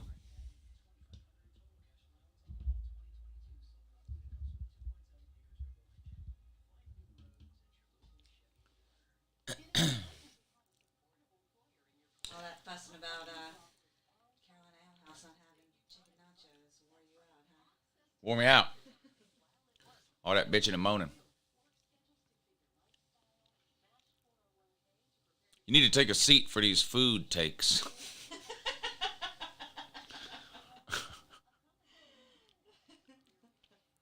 Chicken parmigiana, fettuccine alfredo, baked spaghetti, pasta alla vodka. It's all delicious. I agree. Yeah, if I never ate Italian again, it wouldn't bother me in the least.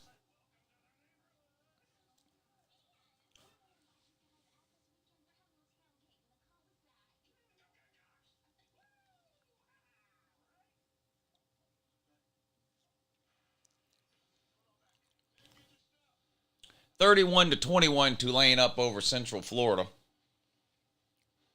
10 minutes, or about 11 minutes to go in the fourth quarter of that one, the AAC championship game.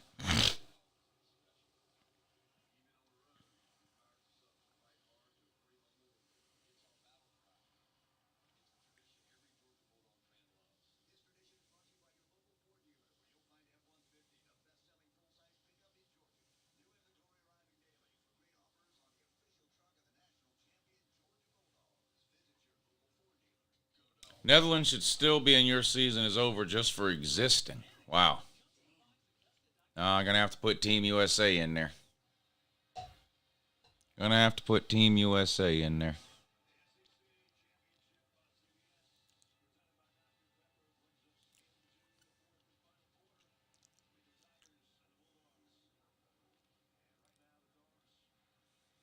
Fuck the Netherlands.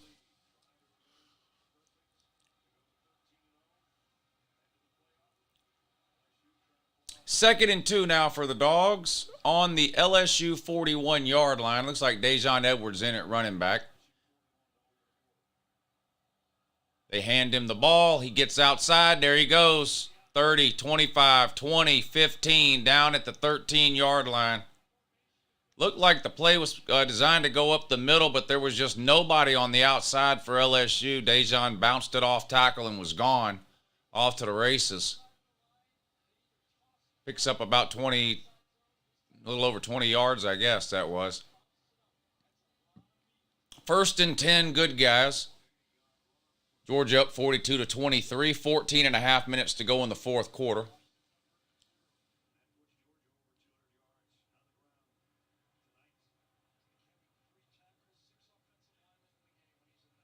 Another handoff, breaks a tackle behind the line, up the middle, picks up 7 or 8 yards. Another good run by Dajon Edwards. LSU had some penetration on that one, but couldn't bring him down. Who was that? Number 99 for LSU. 2nd and 3 for the Dogs. Uh-oh. Yep, it wore out. It wore him out now. 3rd time was the charm. Stopped for about a 4-yard loss that time. 3rd and long now. Run, run, pass, run, run, run, run, pass, run, run. Stetson hadn't taken off running yet in this game. Now would be a good time maybe to put him on a bootleg with a run-pass option. I haven't seen him take off this entire game.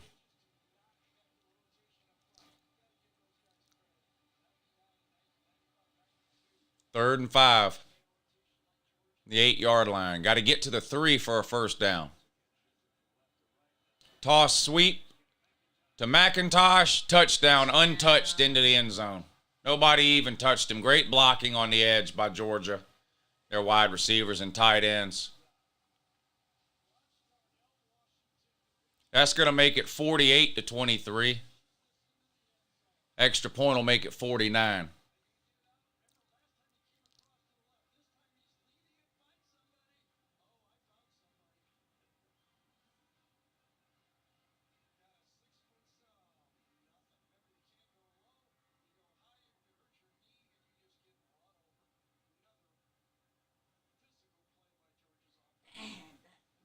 Him, boy. Did you? He's like a building running down the field. He hit that dude and he went down. And then Now Georgia wants to go for 2 here to make it a clean 50. I like that. Let's go. A 50 burger. Reverse pass. Wow. My man Darnell. I like that. Reward Darnell for all that goddamn blocking you make him do. A.D. Mitchell with a touchdown pass to Darnell Washington. A.D. Mitchell with a touchdown pass to not a touchdown pass, a 2-point conversion pass to my man Darnell Washington.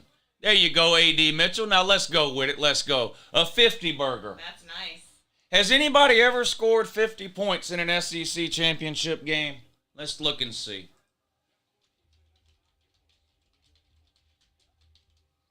SEC championship game by year. Let's see.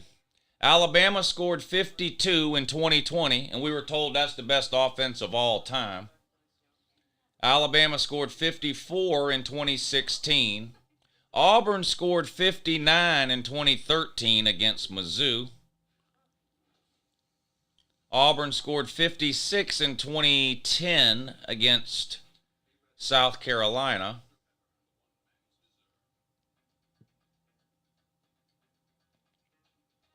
And that's it. So the most points ever scored is 59 by Auburn against Missouri in 2013. So Georgia would need 9 more points to tie the record for most points scored.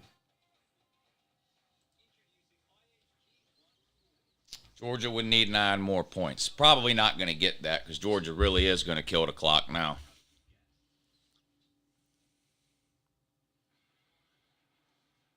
Thank you, Savage Dog. Yeah, I'll be streaming the primetime games tonight, too. Clemson and North Carolina. What do y'all think about that Clemson-North Carolina game? I'm not even trolling. If I was a Clemson fan, I would be really worried. I'd be really worried. I'm not too sure where Clemson is headed the next couple of years. And they might end up losing tonight to North Carolina.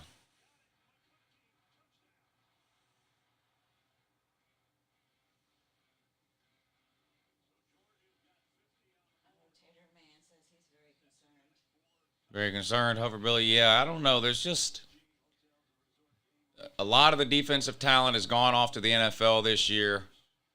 There's really not that much to be excited about for Clemson offensively outside of Will Shipley, in my opinion.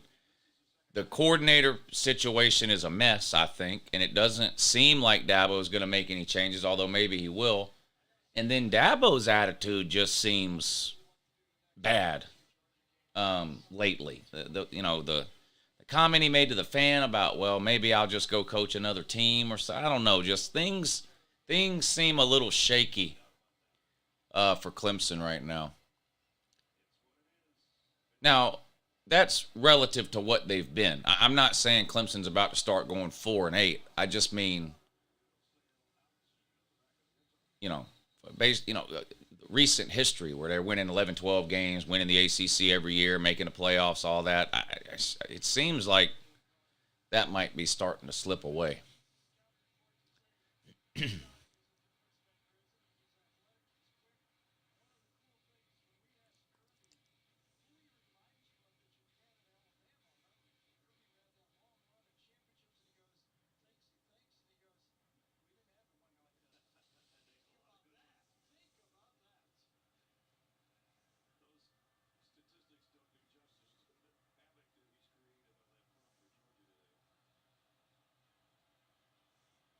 First and 10, Corn Dogs at the 25. 13 minutes to go in the fourth.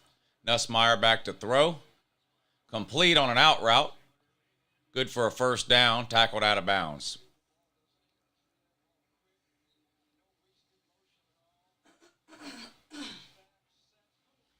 What time is it even? Golly. This game's been on 3 hours and 20 minutes already. And we got 13 minutes to go. This game might not be over by 8 o'clock. That's fucking ridiculous, man. It should not take 4 hours to play a football game. Nussmeier back to throw. Going deep.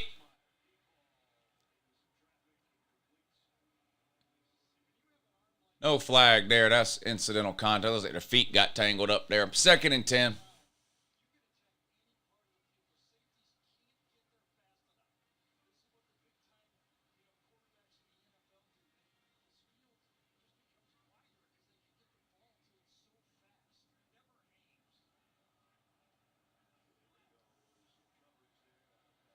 Looks like Tulane just scored again.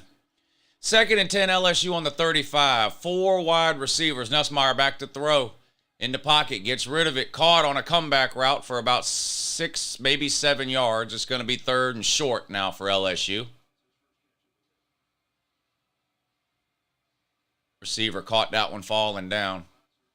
3rd and 3. Nussmeier getting rid of the ball quick. Georgia not really able to get to him.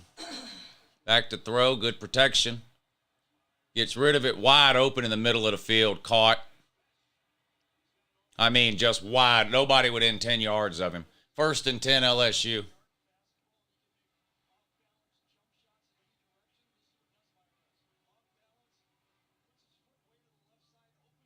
Keely Ringo missed the tackle, of course. LSU now on the 35.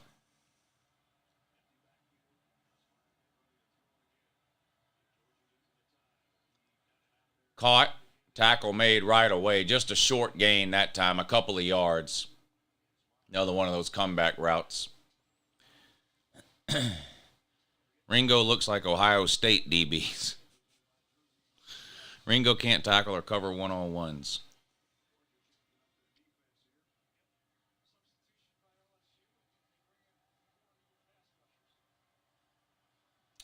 Second and 9. 4 wide. Snap. Nussmeier's going to hand it off this time up the gut for about 5 yards. It should be 3rd and about 4 coming up now for LSU. 2 down territory, though. No sense in kicking field goals when you're down 30 points.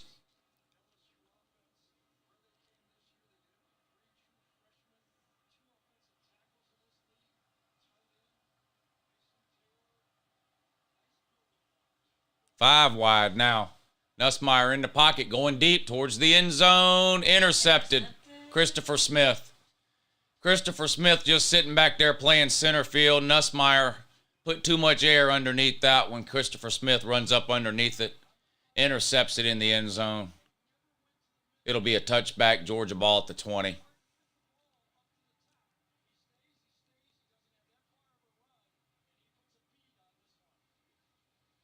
Intercepted right in the front corner of the end zone.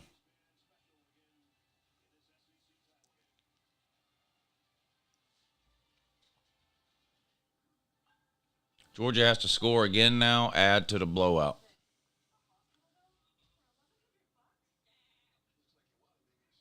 Probably going to see a lot of running the ball would be my guess here. Unless we hit a big run, probably not going to score again.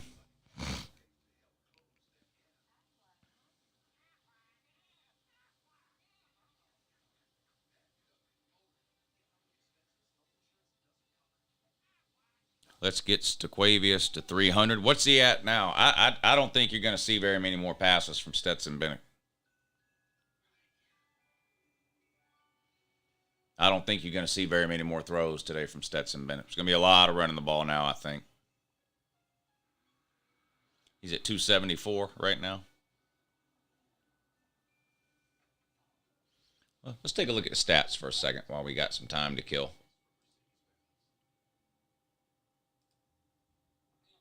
Y'all want to look too? Let's see. LSU has 378 yards passing. Georgia has 274. But LSU only 60 yards rushing today. That's it. Only 60 yards rushing. Georgia 217 yards rushing. Look at Kendall Milton averaging 16 yards per carry today. He's got 96 yards. Dejon Edwards, 11 carries for 72 yards. That's a 6.5 per carry average. Kenny Mack, 14 carries for 55 yards.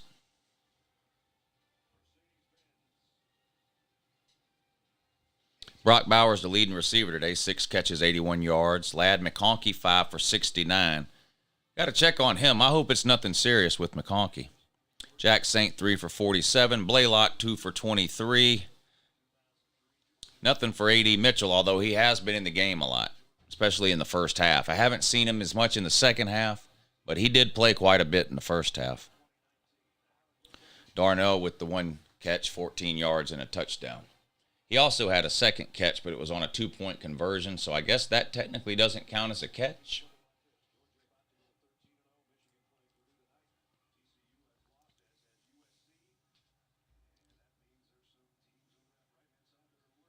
First and 10. Kendall Milton in the game. They're going to hand him the ball off right tackle. Bouncing off people, driving forward, picks up about 7 yards. It's going to be 2nd and 3 for Georgia. 10.5 minutes to go in this one.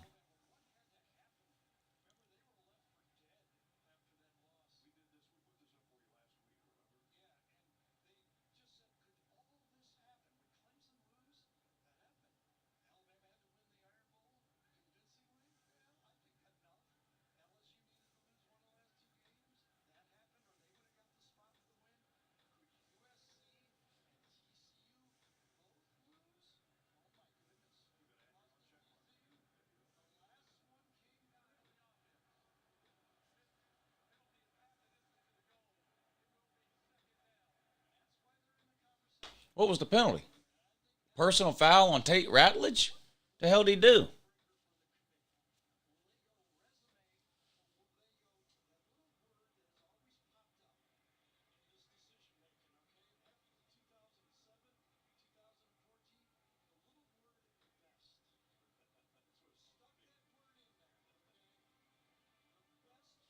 I didn't see what Tate Ratledge did for that penalty, so I don't have any idea what the hell he did. 2nd and 16, though, for the Dogs. Personal foul for running his mouth? Okay. 2nd and 16. Is Georgia really just going to run? Yep. Kendall Milton tries to get to the outside. Picked up, I don't know, 8 or 9 yards. It's going to be third and what? Third and 8? Third and 7? Something like that.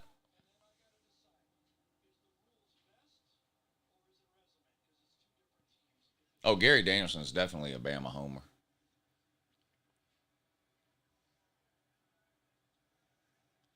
Under 10 minutes to go now. Why does it still say 2nd and 16?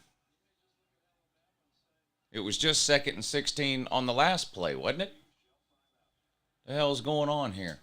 Yeah, it's like 3rd and 5. I don't know why they're not updating it on the screen. Edwards out of bounds, short of the first down.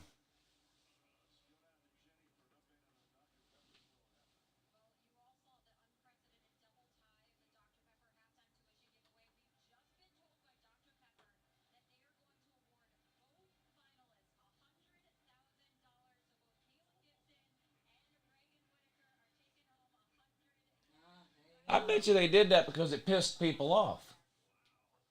Yeah, I bet you they changed. I was watching that at halftime, and that pissed people off. People were booing when they announced it as a tie, but then gave the money to the one girl. I bet you that's why they changed it. Georgia kicking it away here. Wow. A bomb of a punt all the way back to the 16-yard line. 1st and 10 LSU. Yeah, you saw that too. They were booing at halftime. It was stupid. They said, well, we did a tiebreaker thing yesterday that if it was tied, this is what we would do, so this person's getting the money. And I was like, what?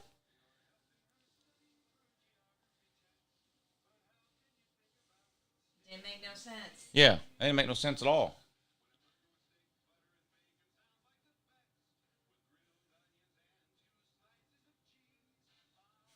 I'll never drink another goddamn Dr. Pepper participation trophy drink. Oh my God, this chat is amazing.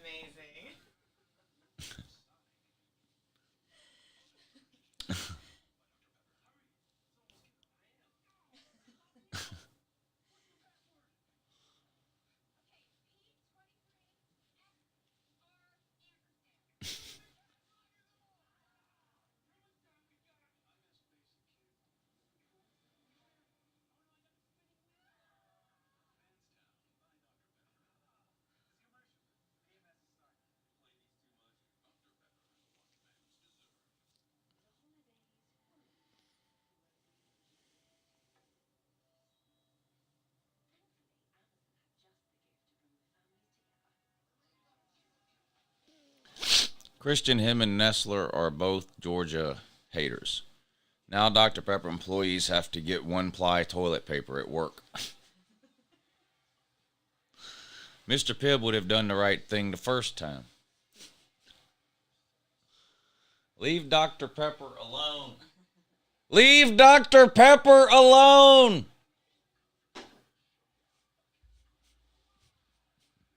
Stop mistreating Dr. Pepper. Yes, stop mistreating Dr.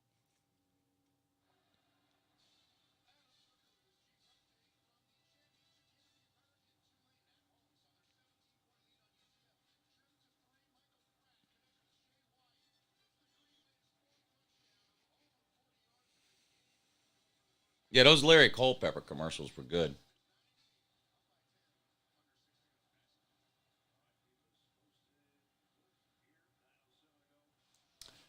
First and 10 LSU, 9 minutes to go. Georgia 50.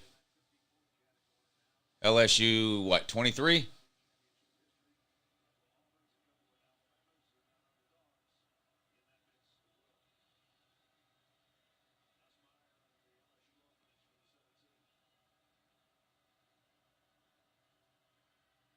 Back to throw. Over the middle. Over the head of the tight end on an out route. Incomplete. 2nd and 10. You call me the bird, man. That's my name. Not this one. Damn, Auburn and Bama twice. Yep. Hot chicks in Fansville. Regardless of the outcome from Ohio State, Georgia, it's nice to make the playoffs, says Nick. Nick and Nick. Whoever makes the playoffs, I'll add all their logos to the emojis for the channel members. And I'll remove all the other logos. Ringo.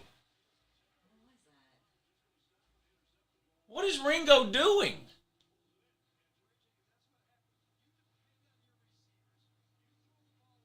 What is Ringo doing?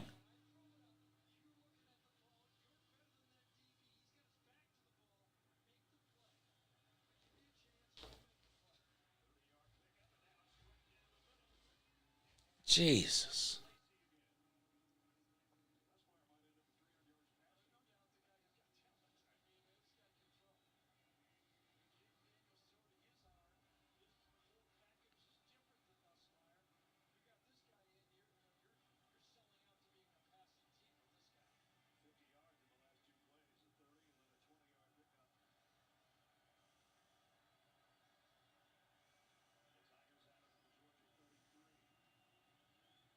All day in the pocket. Luckily, he overthrew that one because the receiver was open again because Chaz Chambliss was on the coverage.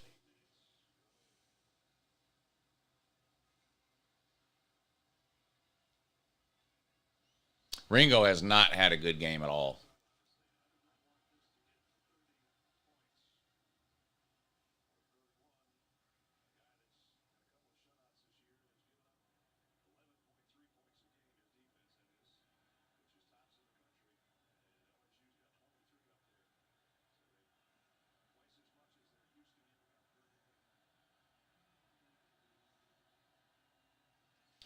Nussmeier back to throw, going deep into the end zone. That time Ringo made a nice play. LSU receiver looks like he's injured on the play, but Ringo made a good play that time. But see how he gets his head turned around and then jumps up and plays the ball. That's how you do it. That's how you do it.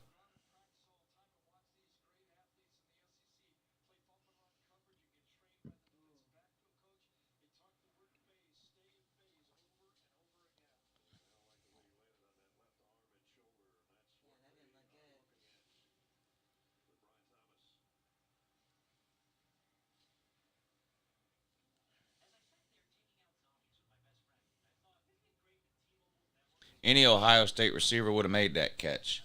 Yeah, it's too bad they didn't make them against Michigan, though. Wouldn't that have been something?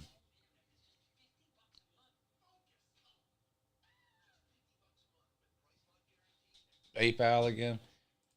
You know y'all don't have to do PayPals and Super Chats and all that on these Patreon streams.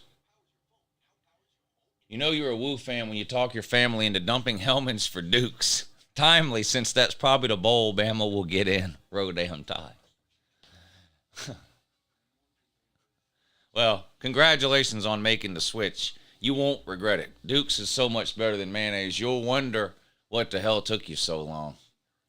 You know? Dukes is where it's at. Dukes is where it's at. Thank you, Jay. Thank you, Jay.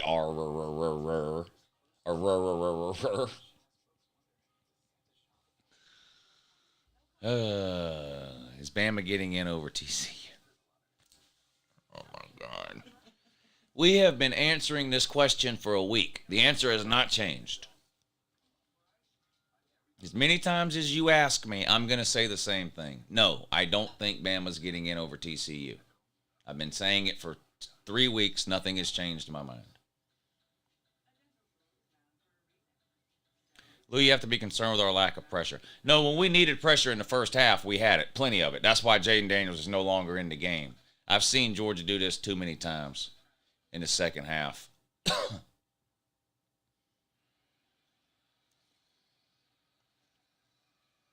When we needed pressure in the first half, it was there. I'm not worried.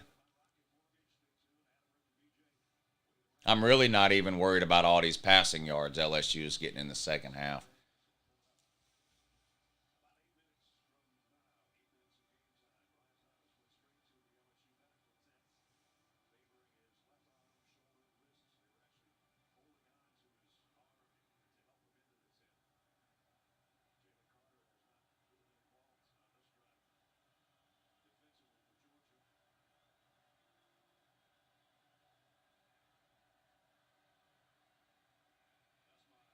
Nussmeier throws. I believe that was caught.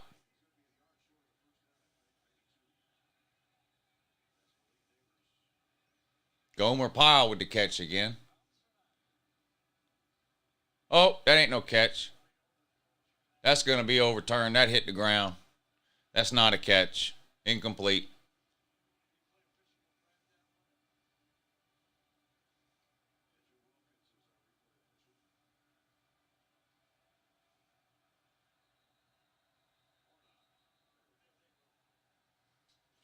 Yeah, that's incomplete. I mean, you can see the black shit pop up from the ground.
Bama fans are grasping at straws. They think they deserve to be in over Ohio State and TCU as in the top three, not even top four. Delusional.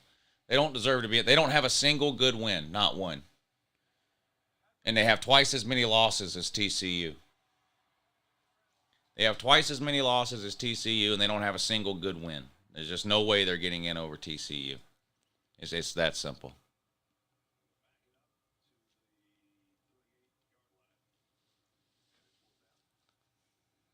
4th and 10 for LSU. I mean, they might as well go for it.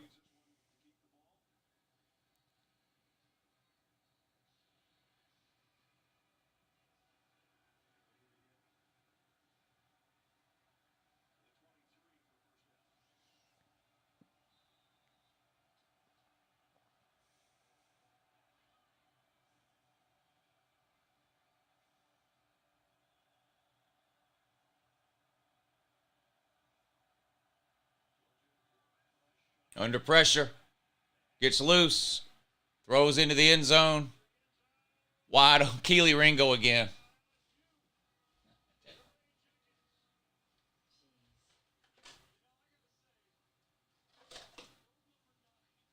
Keely Ringo again. Unbelievable.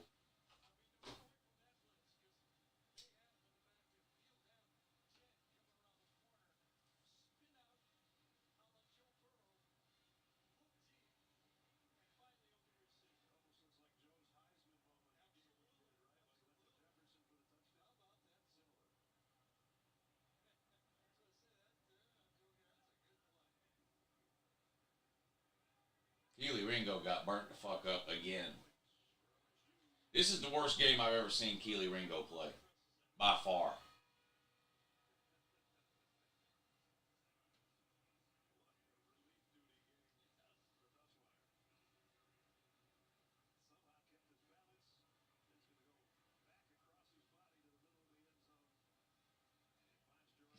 Damn Keely Ringo.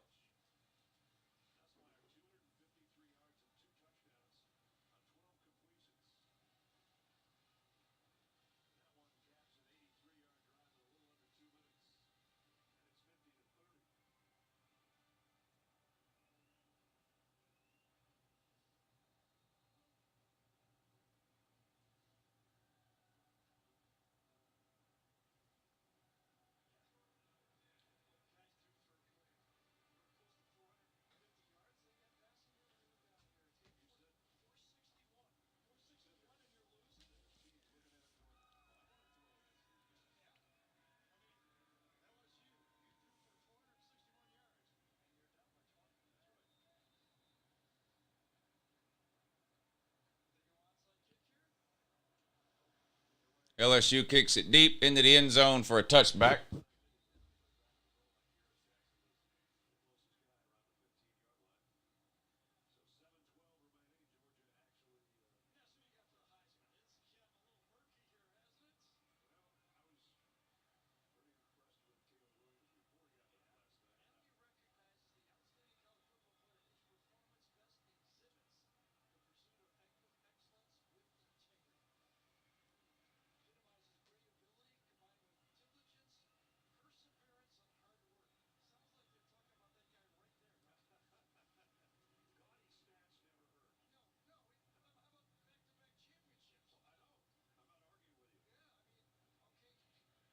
First and 10, are they going to run it left or right? Right. Gain 2 yards. Second and 8, are they going to run it left, right, or middle?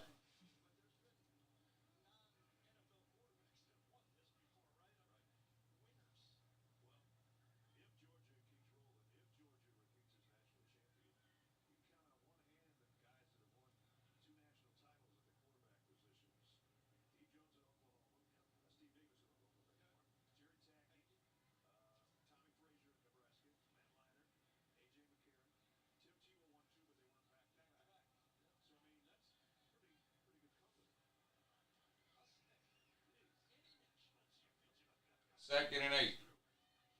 Run right again. Gain 2 again. Third and 6.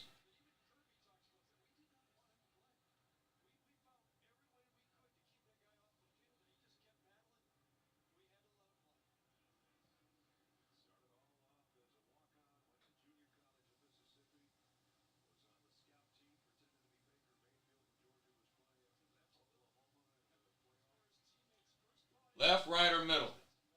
Left, right, or middle on this 3rd and 6? Y'all say left. Or somebody did. I seen it. Let's see if you're right.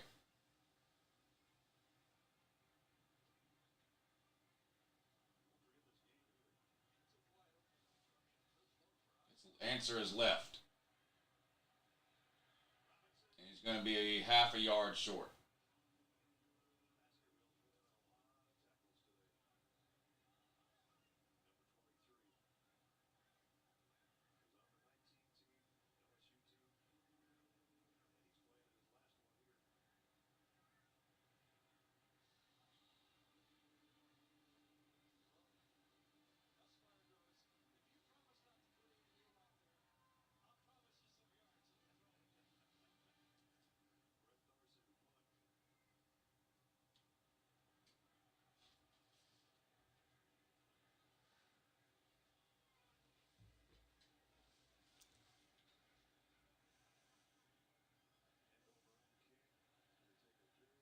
Yep, let that bitch roll.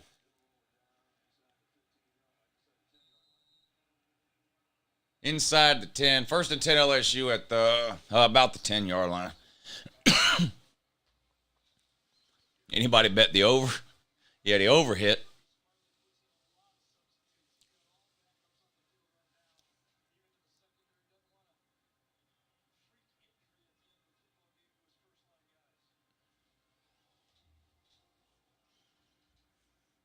What are all the backups in the game on defense?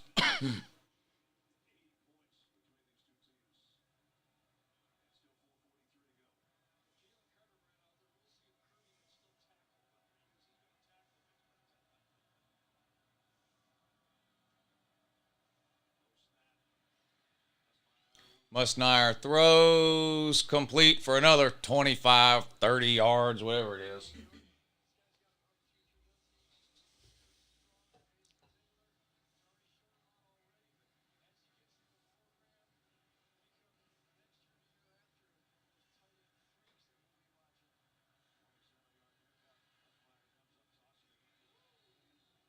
Big hit.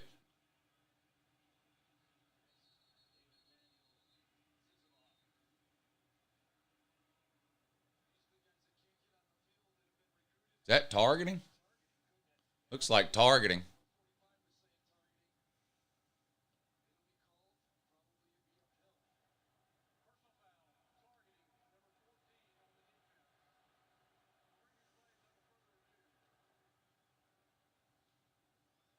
That's got to suck when you don't ever get to play. Yeah, that's clearly targeting. Led with the crown of his helmet.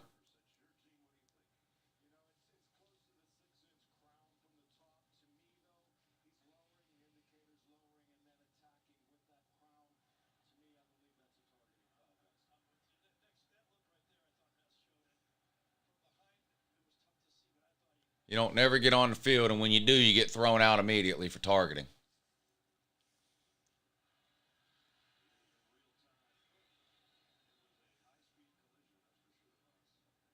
Yeah, that happened so quick. Yeah.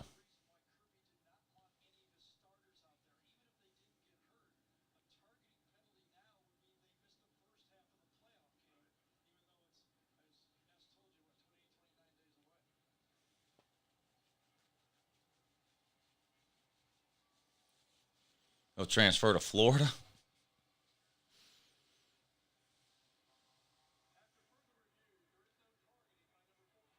I am shocked. Wow. I am shocked. That looked like targeting to me.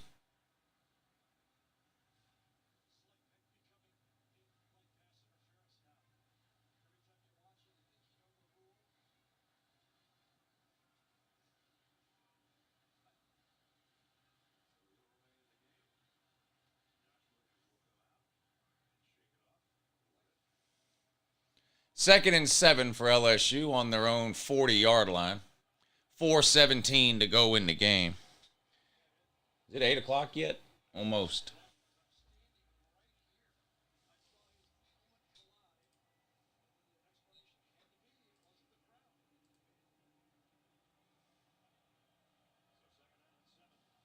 Second and 7.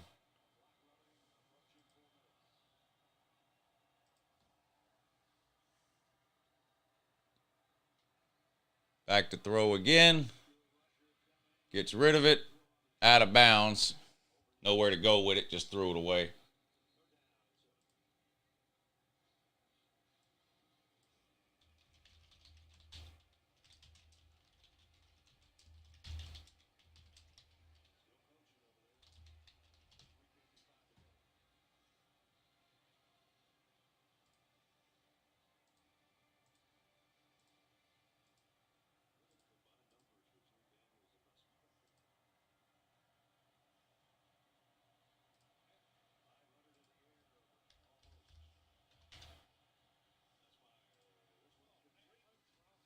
Another completion across midfield into Georgia territory.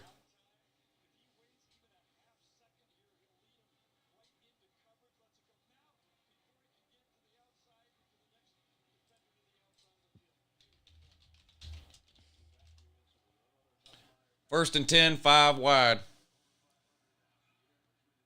Going deep again. Overthrown that time, incomplete.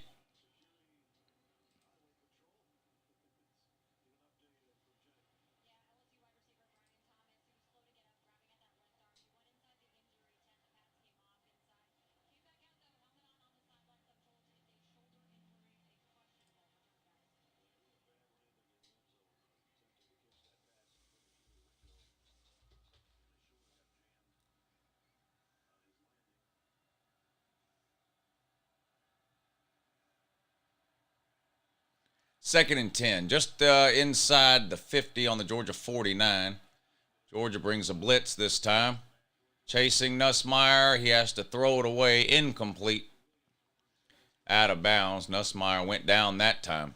Got to him that time at least and knocked him down.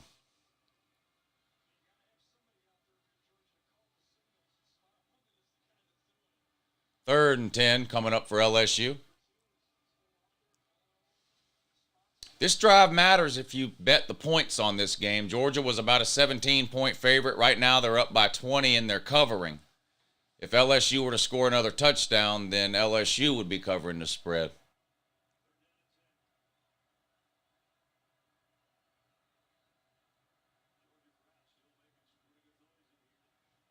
Nussmeier back to throw. Sacked and fumbles. Georgia's ball. That's the game. Game over. Game over in that. Game over in that? Game over in that? See what channels we got going.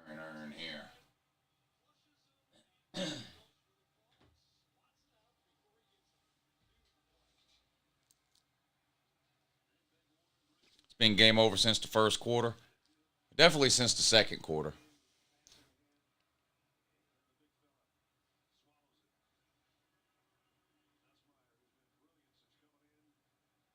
Now he don't want to get up. Look at him. He's limping around now. Georgia on the 38. Let's see. Run right, it looks like. Probably a run right this time. There it is. Picks up 8 yards. 2nd and 2 coming up for the Dogs.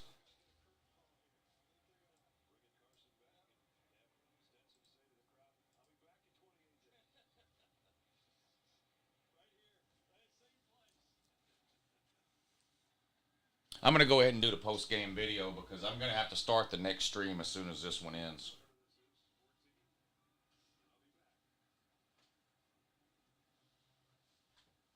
You can stay there. You don't have to get up unless you just want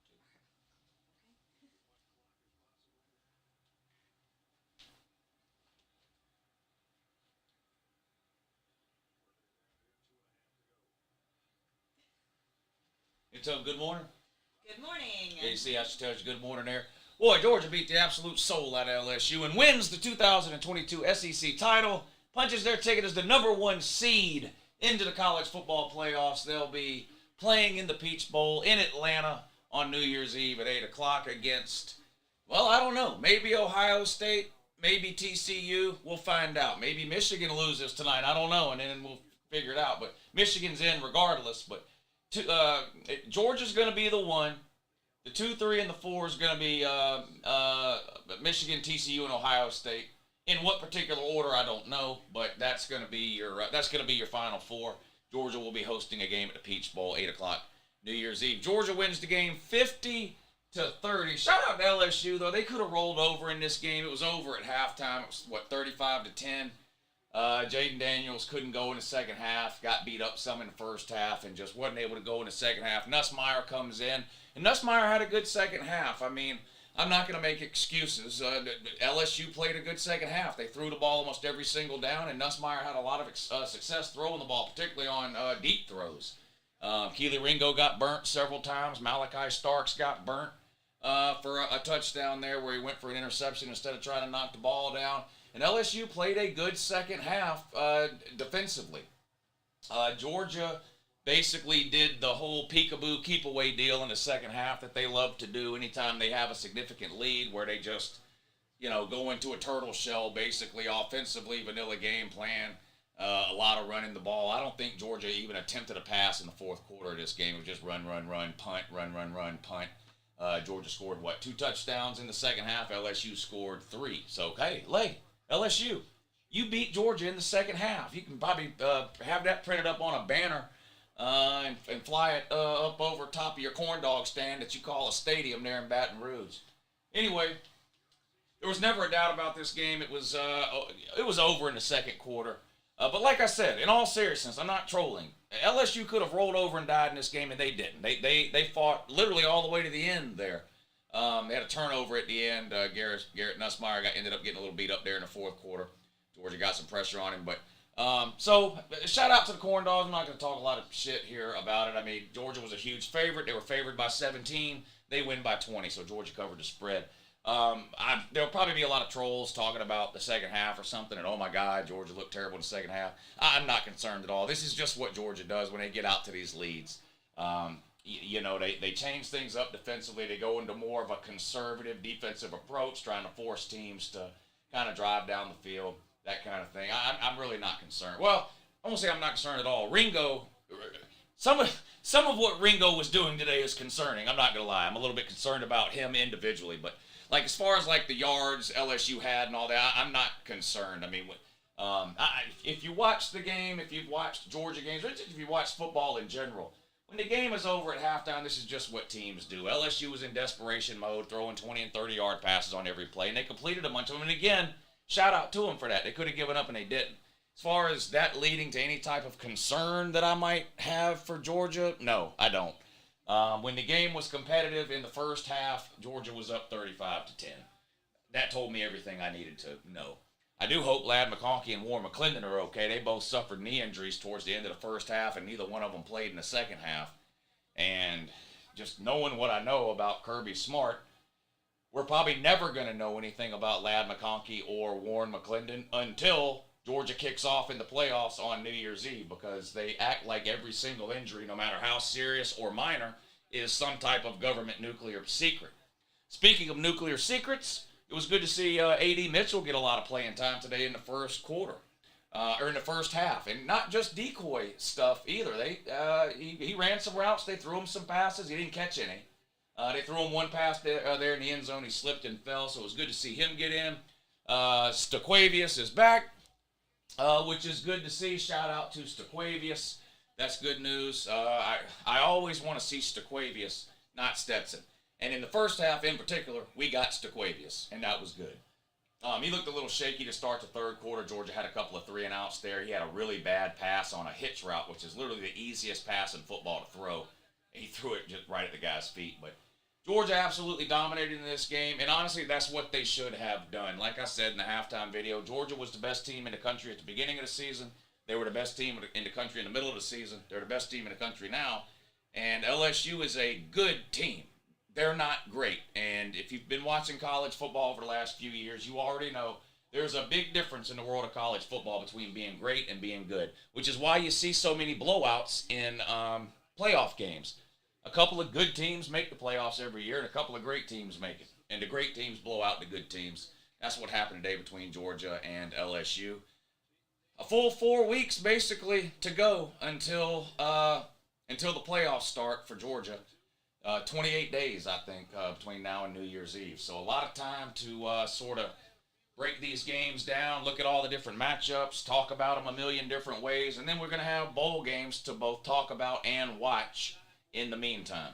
Coming up at 8 o'clock, of course, we have Clemson and North Carolina and Michigan and Purdue, and I'll be live streaming that on YouTube. So if y'all are going to be watching these primetime games tonight, the ACC Championship game and the Big Ten Championship game, click over to the channel. By the time you're watching this, I'll probably be live with those primetime games. So anyway, shout out again to LSU. Congratulations to my Georgia Bulldogs, the number one team on the planet.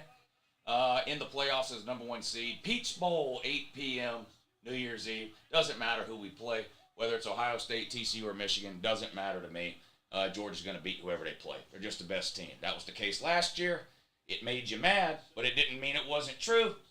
And just because it makes you mad this year doesn't mean it ain't true. A great day. And an even better morning, too. All right. Immediately start this other friggin' stream now. All right, everybody. Appreciate y'all hanging out. I had a good time. I hope y'all did, too. We're going to do some more Patreon streams during bowl season. So stay tuned to the Patreon page. I'll be making some posts over there, figuring out which bowl games you guys will be interested in me streaming and things like that. But we got a week or so before we have to worry about any of that. I had a great time watching the game with y'all. I hope to see y'all over on the regular channel for the primetime games, which I'm going to start right now.